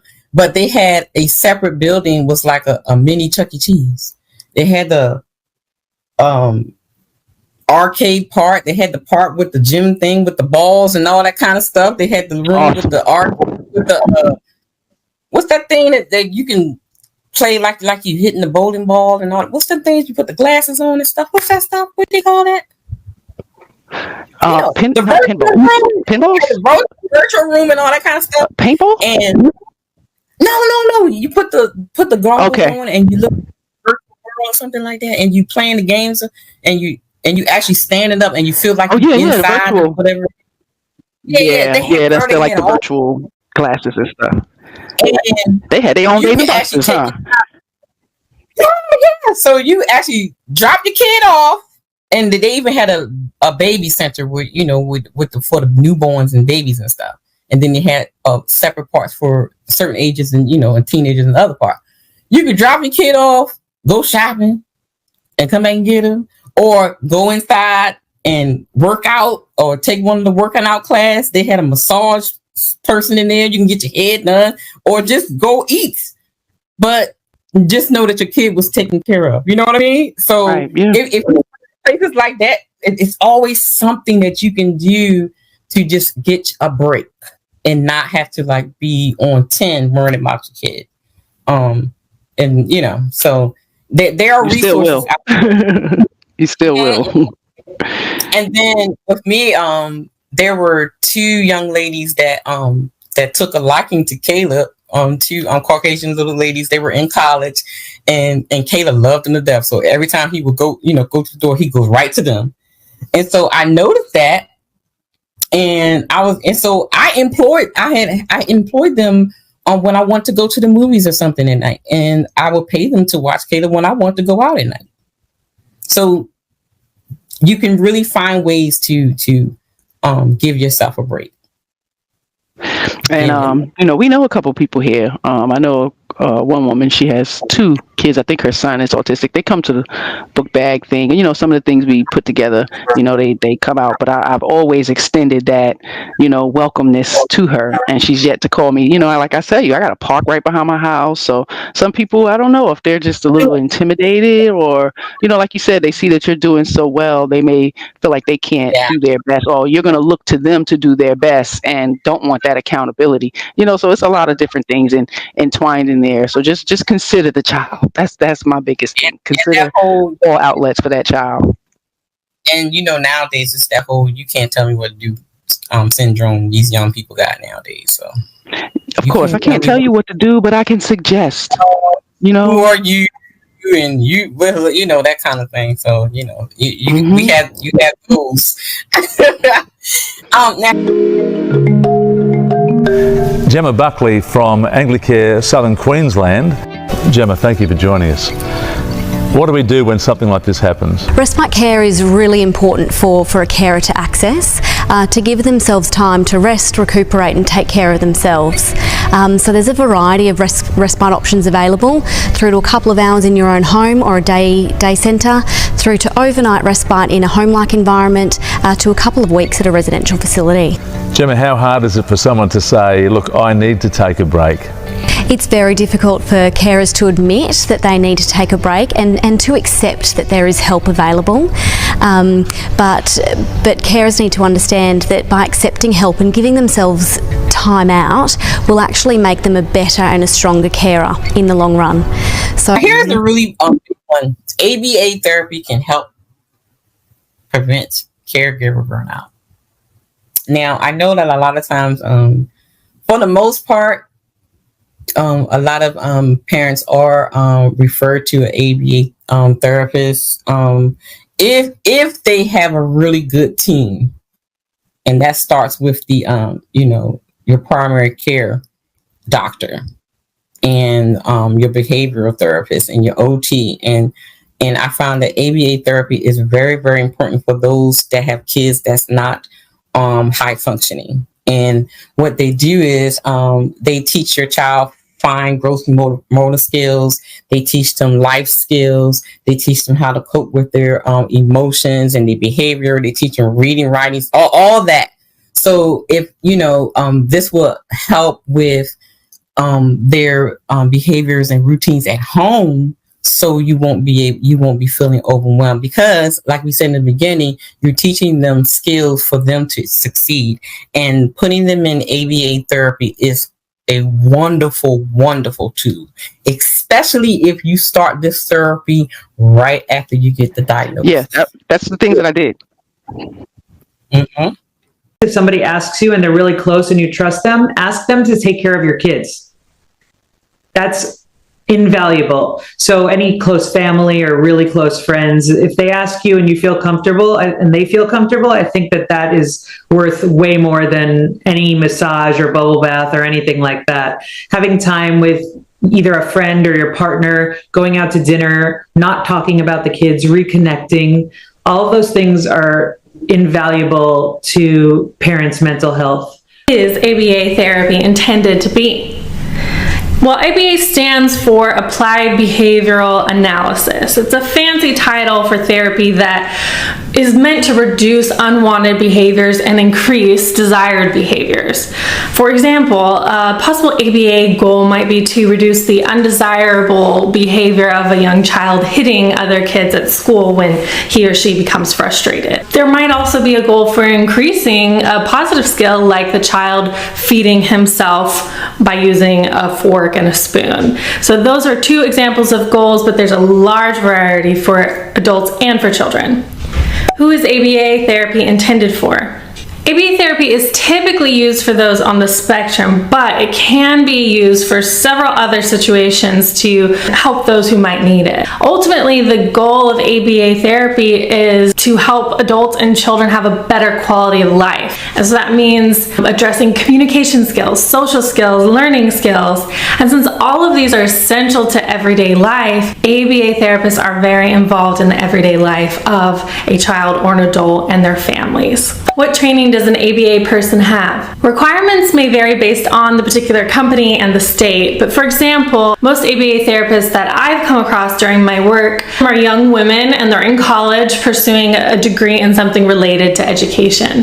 The actual requirements, when I looked it up at the time, were only a high school diploma and a certain amount of hours of training. Now, the supervisor will be a board certified behavior analyst. And this person has gone through extensive training and schooling, and this should be the parent's main person to contact about the therapy treatment. What should I expect when my child starts ABA therapy? A supervisor and an ABA therapist will evaluate your child first and then meet with you to create an overall plan, and that's going to include goals for your child and therapist to address. Your child is going to be continually evaluated, so new goals are going to be created as old ones were met. But that first evaluation is most likely in your home, although it might be in the clinic or maybe even a school setting, and the goals are going to pertain to those particular locations and the needs that the child has in that place. This is very, very important. Absolutely. Absolutely. And I will be leaving some children. Mm-hmm. Go ahead. Go ahead, sis. I was just going to say some children will need this for the rest of their life, because again, I took care of the adults, and I've had a lot of these ABA therapy strategies in their valued outcome.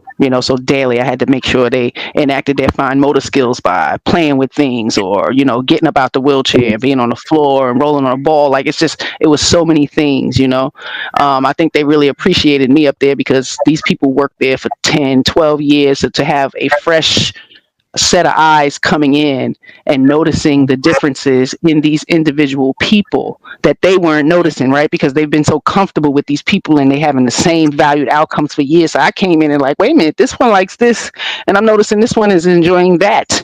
And so the outcomes would come out to be more. So you can always change those valued outcomes as the children's growth and development grow, because it will. If you be repetitive and consistent, let me tell you, these kids can do some amazing things. So keep that in mind. Keep that in mind, okay? Because when I come into their life as adults and I can get them to do different things, listen, these people are very capable. So don't get it twisted. You'll be so surprised, I'm telling you. So on a personal note, here is what brought me to burnout. I had a martyr complex. That was the number one thing. Wow. And that was even before I had Mr. Caleb. I guess you can say because I was the only girl. I was more educated than my brothers, more responsible in a way than my brothers. Oh, wait, so we the same? Two brothers? Yeah. Same. And I'm the baby. And even with my parents, with the new technology and things that they didn't know, and because I was more educated going to college and stuff, like I knew a lot of things that they didn't know, because they old school. Like my mom, she graduated from high school or whatever. That was the end of her education, but my dad only made it to 8th grade. So they relied on me for a lot of things, when it comes to business and anything that was beyond their scope. And even emotionally or even spiritually, sometimes I had a lot on my shoulders. And then when I created friendships and things, I became the sounding board for my friends. I was like, I wasn't born with gray hair for nothing. Everybody came for me for wisdom and knowledge. You got it to give. They better get it. No, I mean, and I remember when my grandma told me, she was like, she told me that I was blessed with, wisdom and knowledge. She said, how did she used to say it? You were born with a white stripe in the middle of your head and a veil over your eyes. You have the wisdom of Solomon. And literally, like, everybody would come to me for everything. And I mean, everything? Wow. Everything. Go, Grandma. And so then it was the point where I was sacrificing myself for other people. Not physically, you can even say physically sometimes, because sometimes I would take on people's emotions and spirits and their problems and actually feel their infirmities, and I would literally make myself sick. But it didn't matter because I felt like I needed to save and serve everybody. Damn. Okay. So we a lot similar, honey. A lot of them energy vampires. They needed to go. Stop sucking off of me. It's a done deal. Then when I got older, I understood that people were literally succubus. They were sucking the life out of me. And when you get older, you learn. So yeah, I was young, sis, even doing that. Like, you're only gonna suck me dry too long. Mm-hmm. It's crazy. So these are the things that brought me to burnout. And then when it came to Mr. Caleb, like I told you, I was relentless. I totally forgot about me. And self-care was not important. Self-love wasn't important. It was all about him. Everybody's needs became, before my own. And so that was what brought me to burnout a time in my life. So the question is, what are yours? So, here's some myths. Yeah, what are your burnouts? Like you said, giving. I'm just lucky to acquire a family that gives back. There's times where people get, they get complacent, and everybody gets on, comfortable mode. They on cruise control and shit, and they might need to be snapped back. So and it happens. But I would have to say, let's not be reactive, because when we're reactive, we're screaming, we're yelling, we're over emotional. Now it's like, oh my God, I'm not getting what I want. But my consciousness brings me back to, I chose this life, and there's going to be times where I'm uncomfortable in it, but I'm going to have to push through, because where I'm going, I'm living in reality. So, I try not to, like you said, take that time for yourself. And my time is simple. I need water. We're water signs. I need water. I need a pool. I need a shower. I need, those simple reliefs. Because I don't want to not be around my family. I don't want to, like you said, that part of getting into the depression, feeling like we're over giving to the point of I'm not getting back. But again, I'm lucky to not have that, but I have throughout the years. There's been little incidents where I'm just over giving, and it's like, where's it at? But just having that conversation will hopefully bring, the family back to reality, right? Because if it's not that happy wife, happy life, but happy spouse, happy house. So I do say, if a woman is unhappy, it's kind of hard to raise happy children, especially happy daughters. So we have to be considerate of our own emotions, and like you said, the burnout, and try to refresh ourselves some kind of way. Right, because like we said in the beginning, they feel us, they feed on us, so they pick it up. So then they start to emulate the same feelings and emotions and actions as we do. So here is some of the myths that we tend to put on ourselves. Putting myself first is just wrong. Or I can't afford to pamper myself. Let me tell you something. I can't afford to pamper myself. Let me tell you something, girl. Look, go to the dollar store and get you some Calgon and pour you a nice hot steaming bath and pour that Calgon in there and just lay back and light one of the little Dollar Tree candles and put some music on and just lay back in that tub. Baby, you can pamper yourself on a dime. Okay?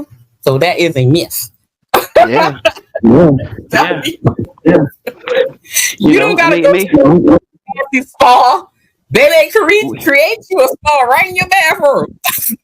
I say we can play tag in a relationship. Let's get this coconut oil, get this nice full body massage going on. I do you, you do me.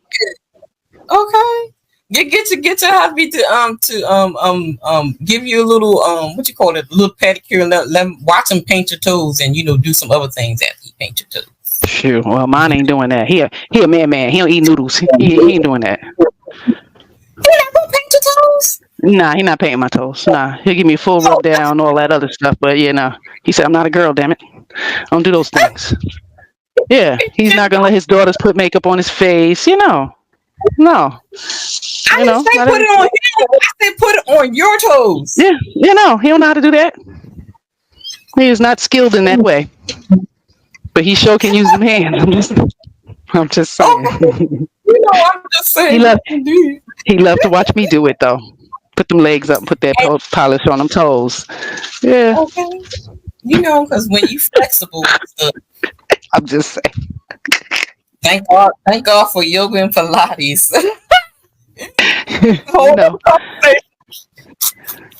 Listen, thank God for the willingness to want to do. You learn a lot how flexible you are.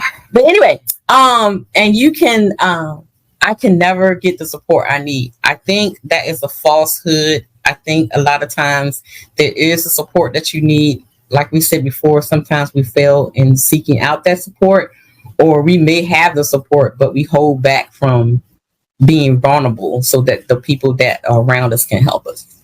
You agree with that, sis? Yeah, definitely. But we do have the bad seeds. We do have the women who know they need help. They don't look for help. Right. And house is a disaster. The child is not taken care of. So we do have situations like that. So that's when the family unit, the village who is aware of these things, to step in. Accountability is needed, especially for the safety of these kids.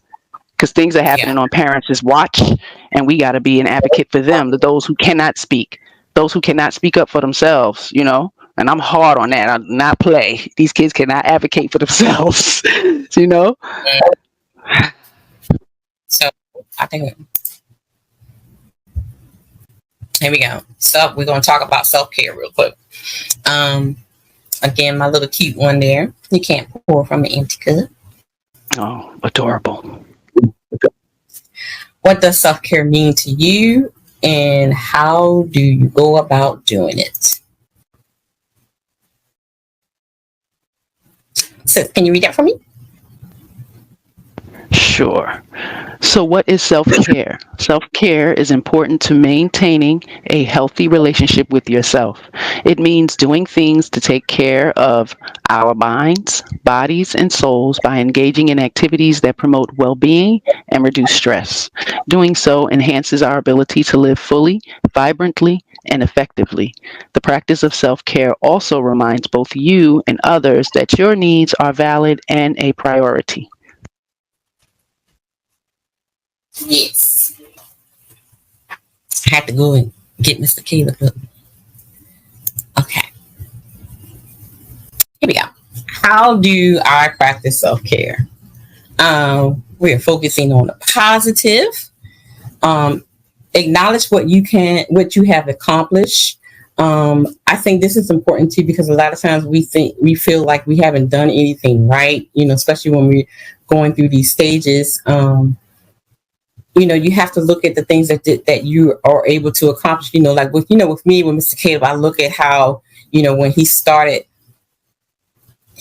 out talking and hitting all his milestones. And then all of a sudden, I'm not going to say what happened because, that's controversial, but I have confirmation from a doctor that that's what happened, but we'll get into that later.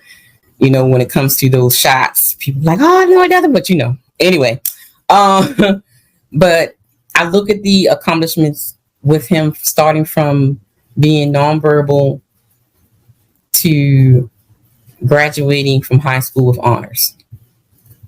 That's an accomplishment. Absolutely. And shout out to you. Shout out to Caleb.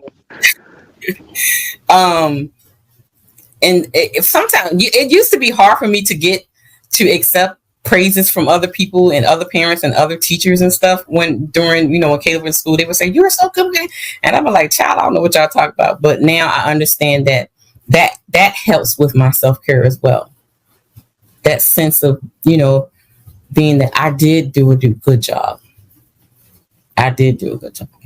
Absolutely. And accept celebrate the small milestones, man. Those small things. The baby that's nonverbal that says hey or hi or hello or mommy or chip or apple. Like exactly. I saw a TikTok video of a mom and her daughter, and she said apple for the first time. She told her mom she wanted an apple. Yeah, I saw that this morning actually. Yeah, and I was like, see, those right there is an accomplishment, not just for the child, but it's an accomplishment for you because it shows your dedication to your child to get them to where they need to be. So the next one is continue family rituals. Like don't stop doing things with the total family. Just because you have, a child with special needs and, you do have to change some things to incorporate with them, but other things that you did together, don't stop doing it. And this will help keep the whole family unit close. And the whole family unit will be there for support when you don't just abruptly stop doing the things that the family did together. You agree, sis? Yes, absolutely. Yes. Give yourself time to adjust. Make time for your friends. We talked about that. Explore creative interests outside of autism. We talked about that. Like get a life outside of this. And get involved with the autism community. And then again, there it is. We're finding that support and respite care. I put a little chart here. Types of self-care when you have the physical, of course, sleep, stretching, walking, emotional, coping skills, compassion therapy, journaling. We're going to talk about that.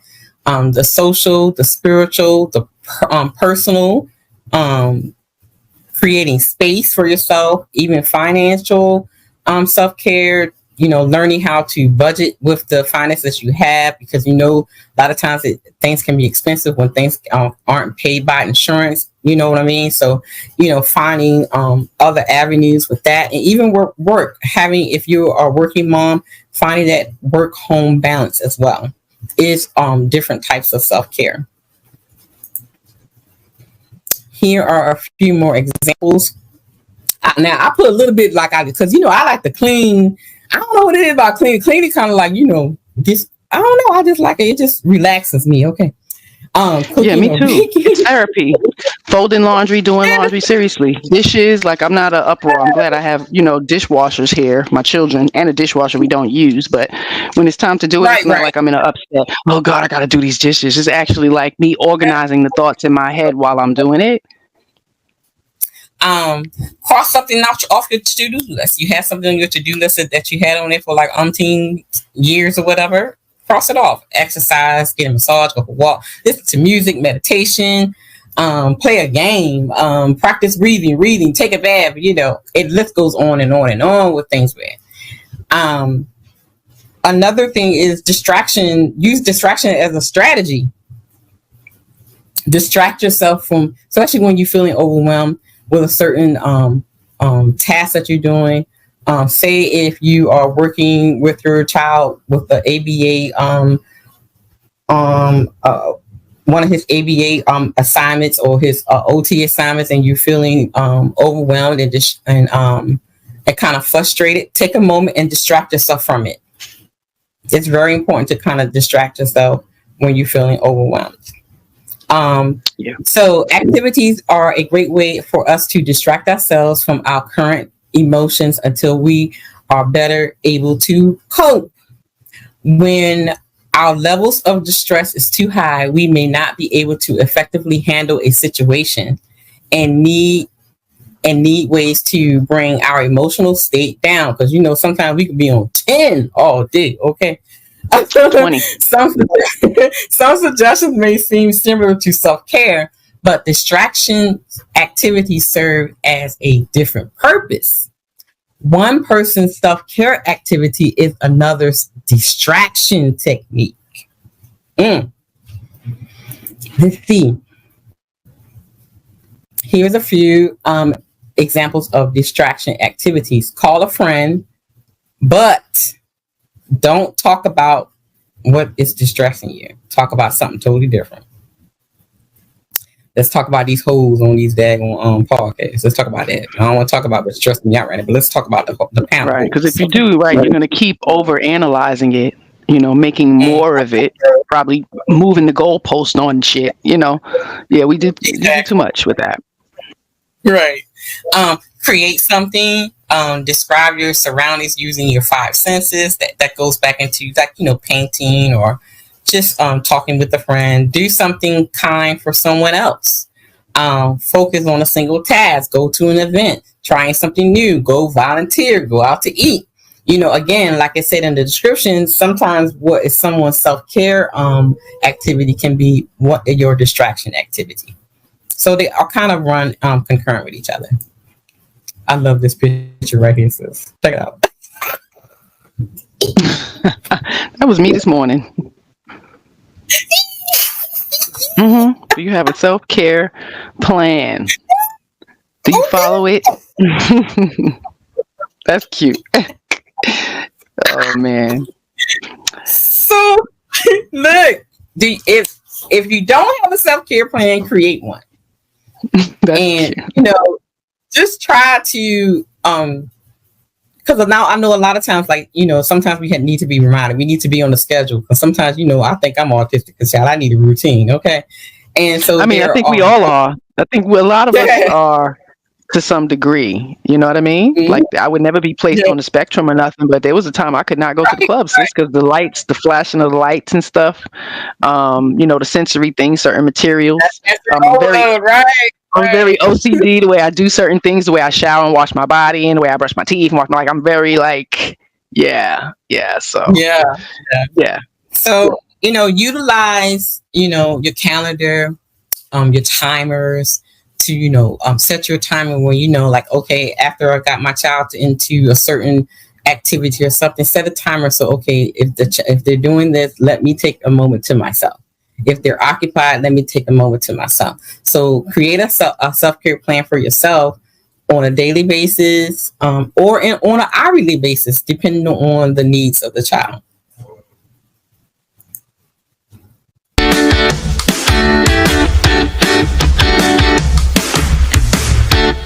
Caring for others, no matter if it is for an elderly, a patient, a typically developing child, or a child with special needs, requires mental, emotional, and physical energy from the caregiver.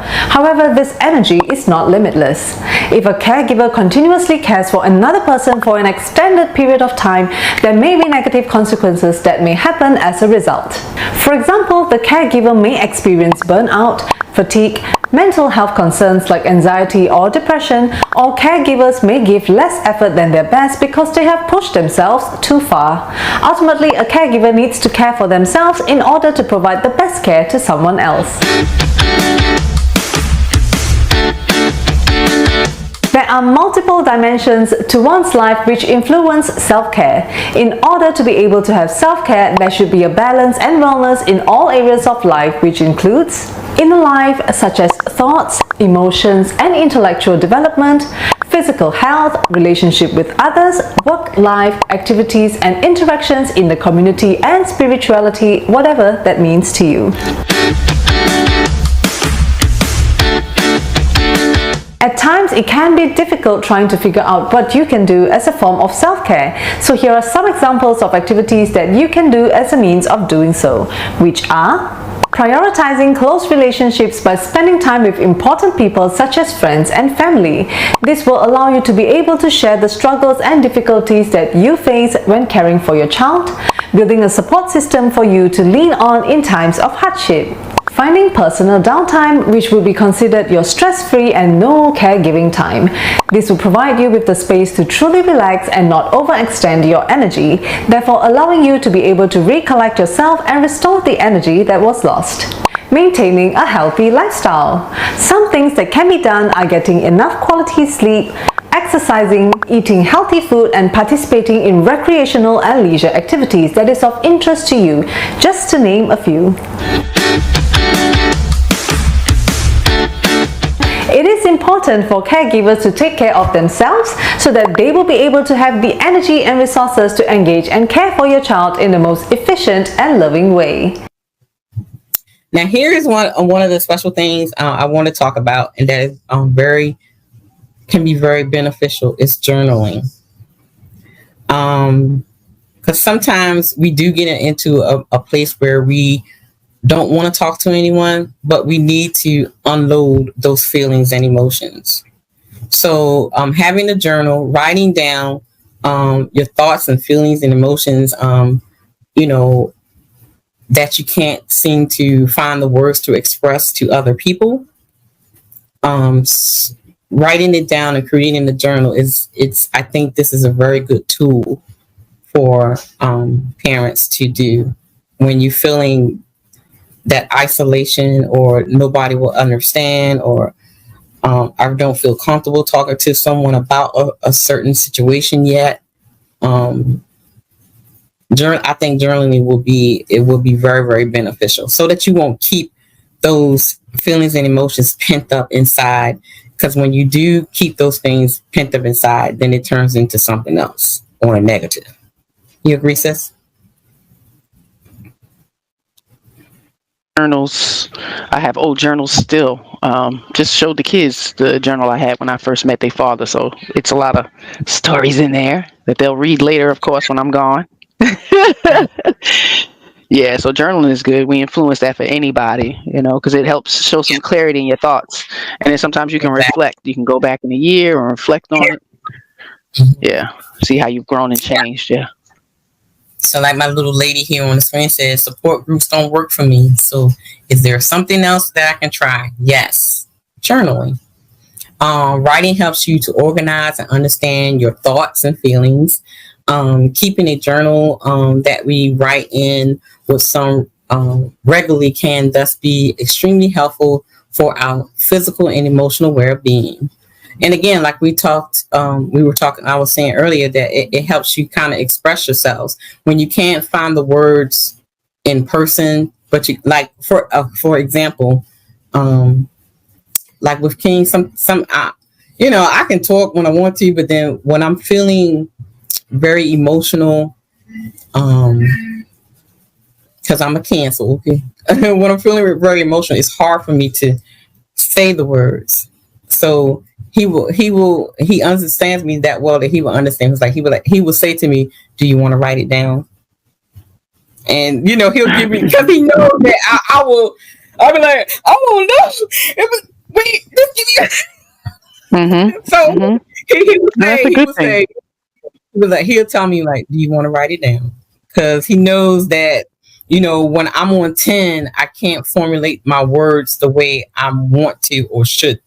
You get what I'm saying? Right. So yeah. I mean, you're thinking. You're not thinking. You're thinking logically with your emotion. There you go. I had to get it right on how I wanted to say that. Exactly. And then and that is hard to work. And then a lot of times I'll end up writing a poem or a short story. So right. Oh Lord. I do. End up writing a poem. I'll end up writing a poem or a story. Then we're like, hey, we need to put this in the book because this is.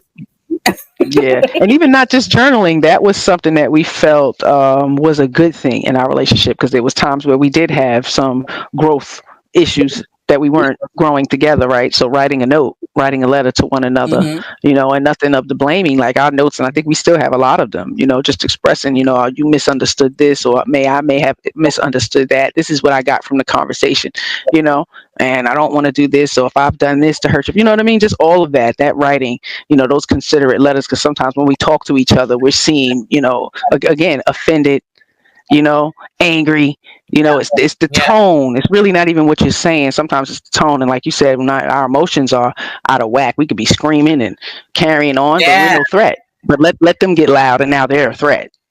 So it's, sometimes we gotta learn to control ourselves a little more. And I think that's awesome that King says, you need to write it down. I love that. I say that to the kids, I say that to the kids, sis. Yeah. I'll be crying. He can't take the crying. He be like, "Oh, Lord." That's right. Like, okay, do you want they get desensitized? Yeah, he does not like to see me cry at all. Like, I don't think women realize that. If that's our first form of reacting to anything, any distress, is crying. Like, a man eventually is going to get desensitized to that. Whether you're his mother, his wife, like, it's not that they're not empathetic, but it's like, the crying is not going to fix anything. What are we going to do? What's the solution you want? You want me to help? It's like just saying, like, calm down, because it gets to, he doesn't like to see me emotional, because it gets to him. People like, just take a moment. You want to write it down, or we just talk about it, what I'm saying? I've absolutely been guilty. Yes, overwhelming emotions, and take it out on him. So here's a little bit of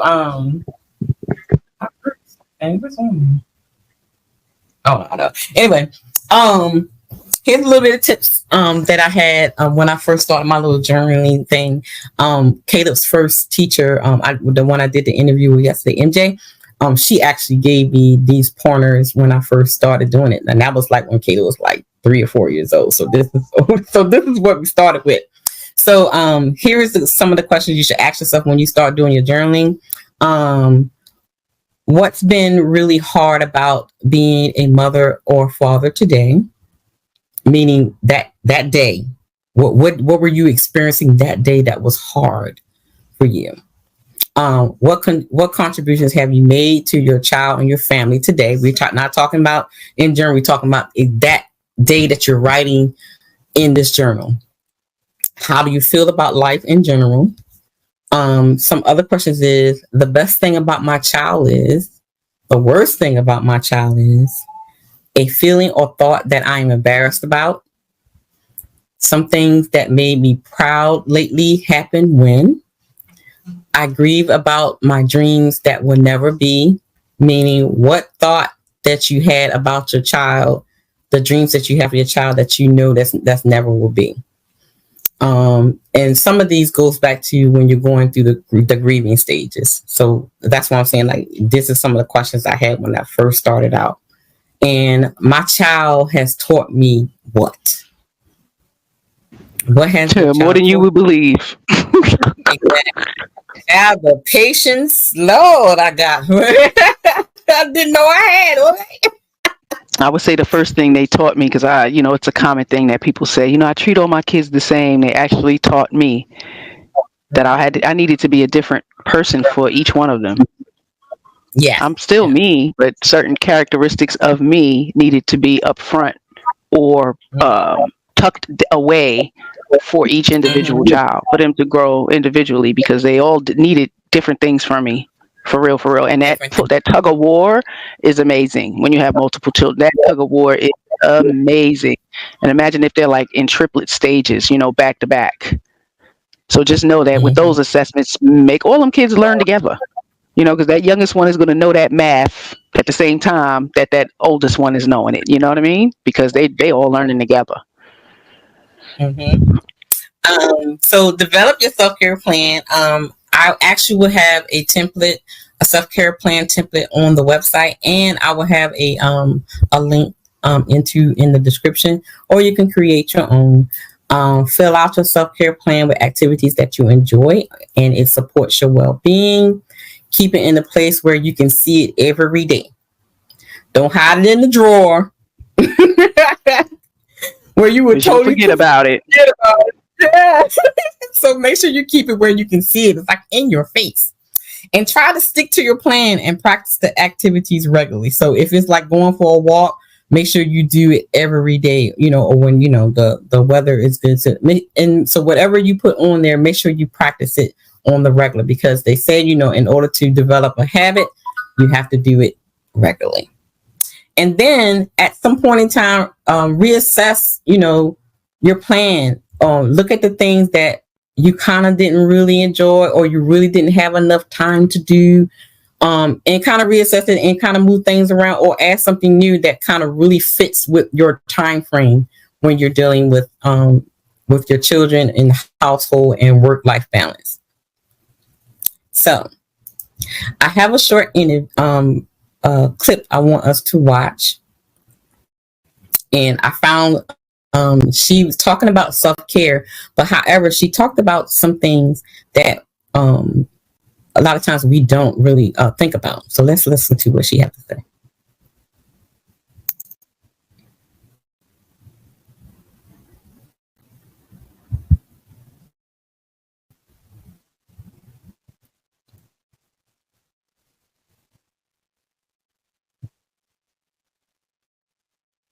Most of the time we think of self-care as going to get a massage, going to get our nails done, having time to take a gym class, to take a run, going on vacation, going out.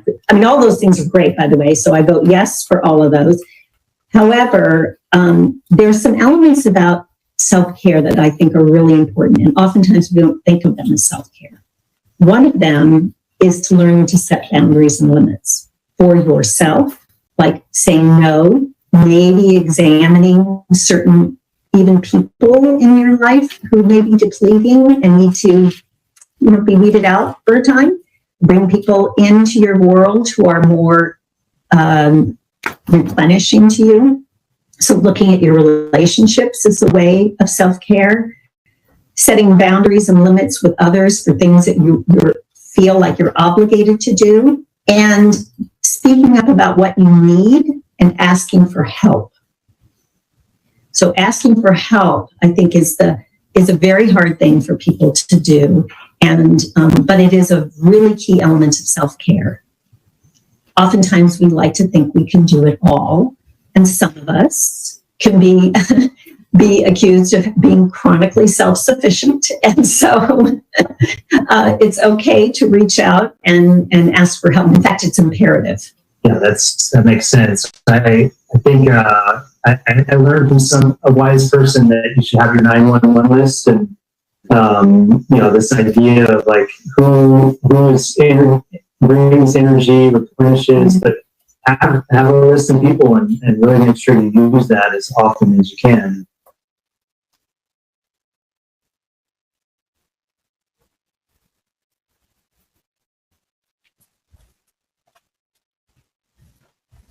Okay.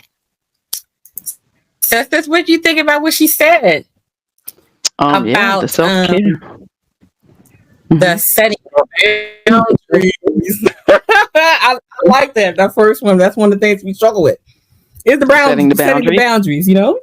I mean, didn't we do that for conscious parenting? I have a whole class for it because Doc asked me to put something together. I mean, and it's something I do with Madison on the regular. Again, being homeschooled and having to go on the Baltimore streets. We got a park right in the back, so the kids, they get rowdy sometimes. So she absolutely is learning, setting boundaries and advocating for herself. So she ain't no sucker. I absolutely can see that. So I appreciate that. But it's a challenge to teach that because grown people don't know them. It's amazing. Yeah. Exactly. Yeah. Okay, we go almost at the end. So the takeaways is identifying your stressors, identifying the things that will cause you to have burnout. And we talked about some self-care strategies. And the last thing is, making sure you take care of yourself. One thing I've learned in just being a parent, period, that you can't take care of your child if you're sick and you're down, if you're mentally all over the place, if you're emotionally all over the place, and you're stressed out and you're worried to the point that you're making yourself sick. How are you going to be there to take care of your children if you can't take care of yourself? Sis, what's your takeaways from the presentation? Oh man, it was awesome. A lot of information. I think it's a confidence building I get from the presentation. I think it'll build one's confidence because I think that's what parents lack. I see that a lot. I talk about them being wussies and things like that. So, just having that confidence. And again, like you said, the reading more, doing the research, learning your own child is going to make you be the best advocate for that said child. And it's our job, and responsibility. So hopefully this will build the confidence of, a lot of parents who are struggling, to just accept the life that they are going to have to live in now into the future. That there are so many different resources, because again, my mother worked for a psychiatric center, Creedmoor, back when we're talking 40 years ago, over 40 years ago, and it was absolutely different. There were no resources. Everybody was grouped in together. So it was really bad. But now there is so much resources, and all they really need to do is reach out. And if you find one that doesn't give good service, skip them. Done. Yeah, we're not going to do that. And go to the next one because there's so many. And when you find a good family, get up under them. Get a mentor. It's okay to have a mentor. Envy and jealousy will ruin your life. You understand? Because some people are naturally willing to educate you and help you get where you need to be so you're confident enough to navigate this world with your child who is awesomely created, Yeah. So it was awesome. Exactly. I appreciate it. And your time because... And so here are some resources and some of the where I got my information from, because people always talk about where you get this from. It's just look, okay, here you go. And I will be linking everything in the description, and you can find all these things on my autism website. Here's some of the sources that I cite and some of the resources for parents. If you don't like to read, here are some video resources. I actually been doing the yoga breathing. It's been helping me stay off of 10. Oh yeah. I have to incorporate it into homeschool. Child needs some centering. Gotta center yourself. Yeah, because child, especially with everything going on with King and this crazy politician, child, I've been on 10. Like, let me look. Y'all people better leave me alone. Definitely understand. Oh my goodness! Thank you guys for tuning in. Again, if you would like any of the materials that you've seen, you can always go to www.autisticchildrenconnectingparents.com, or you can email me at support@accpsafe.com, or just, send me a message, a DM or anything. You'll be able to find the information for this presentation.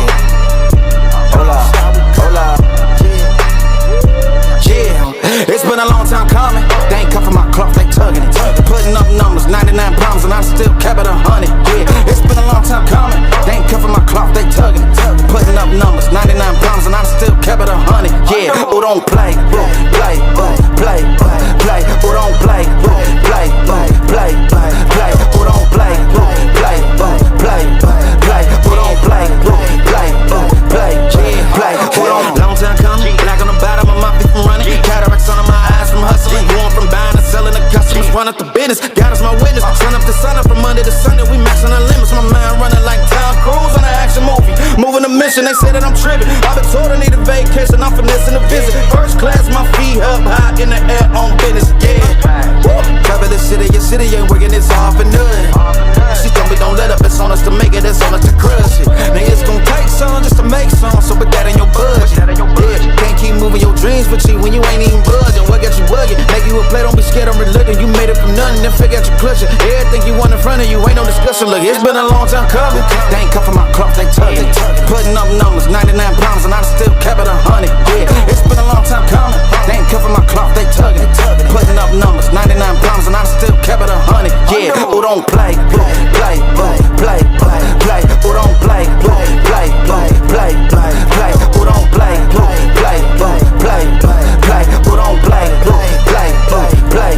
Play. It's been a long time coming. Track star, long time running. I exterminate foes, they bugging. I'm joker, I want my nuggets. Gold, platinum chain. Call them Johnny Dang, dog. With my brains, I go off like hurricanes until my diamonds look like rain. My verses, gas. I'm on it, spaz. The business, cash. No money, pass. Can I said I need a verse? I said give me like 30. I did it in 15 for real. I've been on fire, they want me to chill. I've been on fire, they want me to. Look, it's been a long time coming. They ain't cuffing my cloth, they tugging. Putting up numbers, 99 pounds, and I still kept it 100. Yeah, it's been a long time coming. They ain't cuffing my cloth, they tugging. Putting up numbers, 99 pounds, and I still kept it 100. Yeah, who don't play? Play. Who don't play? Play. Who don't play? Play. Who don't play? Play.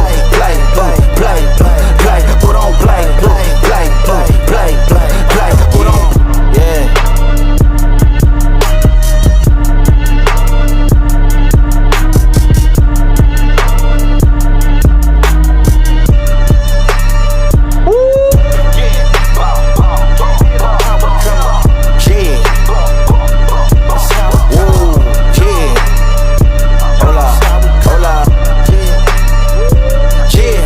It's been a long time coming. They ain't cuffing my cloth, they tugging it. Putting up numbers, 99 pounds, and I still kept it 100. Yeah, it's been a long time coming. They ain't cuffing my cloth, they tugging it. Putting up numbers, 99 pounds, and I still kept it 100. Yeah, who don't play? Play. Who don't play? Play. Who don't play? Play. Who don't play?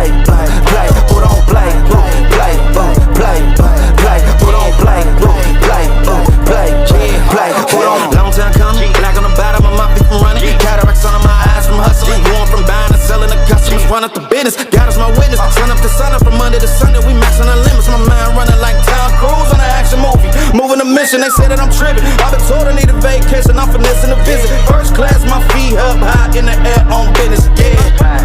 Cover the city. Your city ain't working. It's all for nothing. She told me don't let up. It's on us to make it. It's on us to crush it. Nigga, it's gonna take some just to make some. So put that in your budget. Yeah. Can't keep moving your dreams for cheap when you ain't even budging. What got you bugging? Make you a play. Don't be scared. I'm reluctant. You made it from nothing. Then figure out your clutching. Everything you want in front of you ain't no discussion. Look, it's been a long time coming. They ain't cuffing my cloth. They tugging. Putting up numbers, 99 pounds, and I still kept it 100. Yeah, it's been a long time coming. They ain't cuffing my cloth. They tugging. Putting up numbers, 99 pounds, and I still kept it 100. Yeah, who don't play? Play. Who don't play? Play.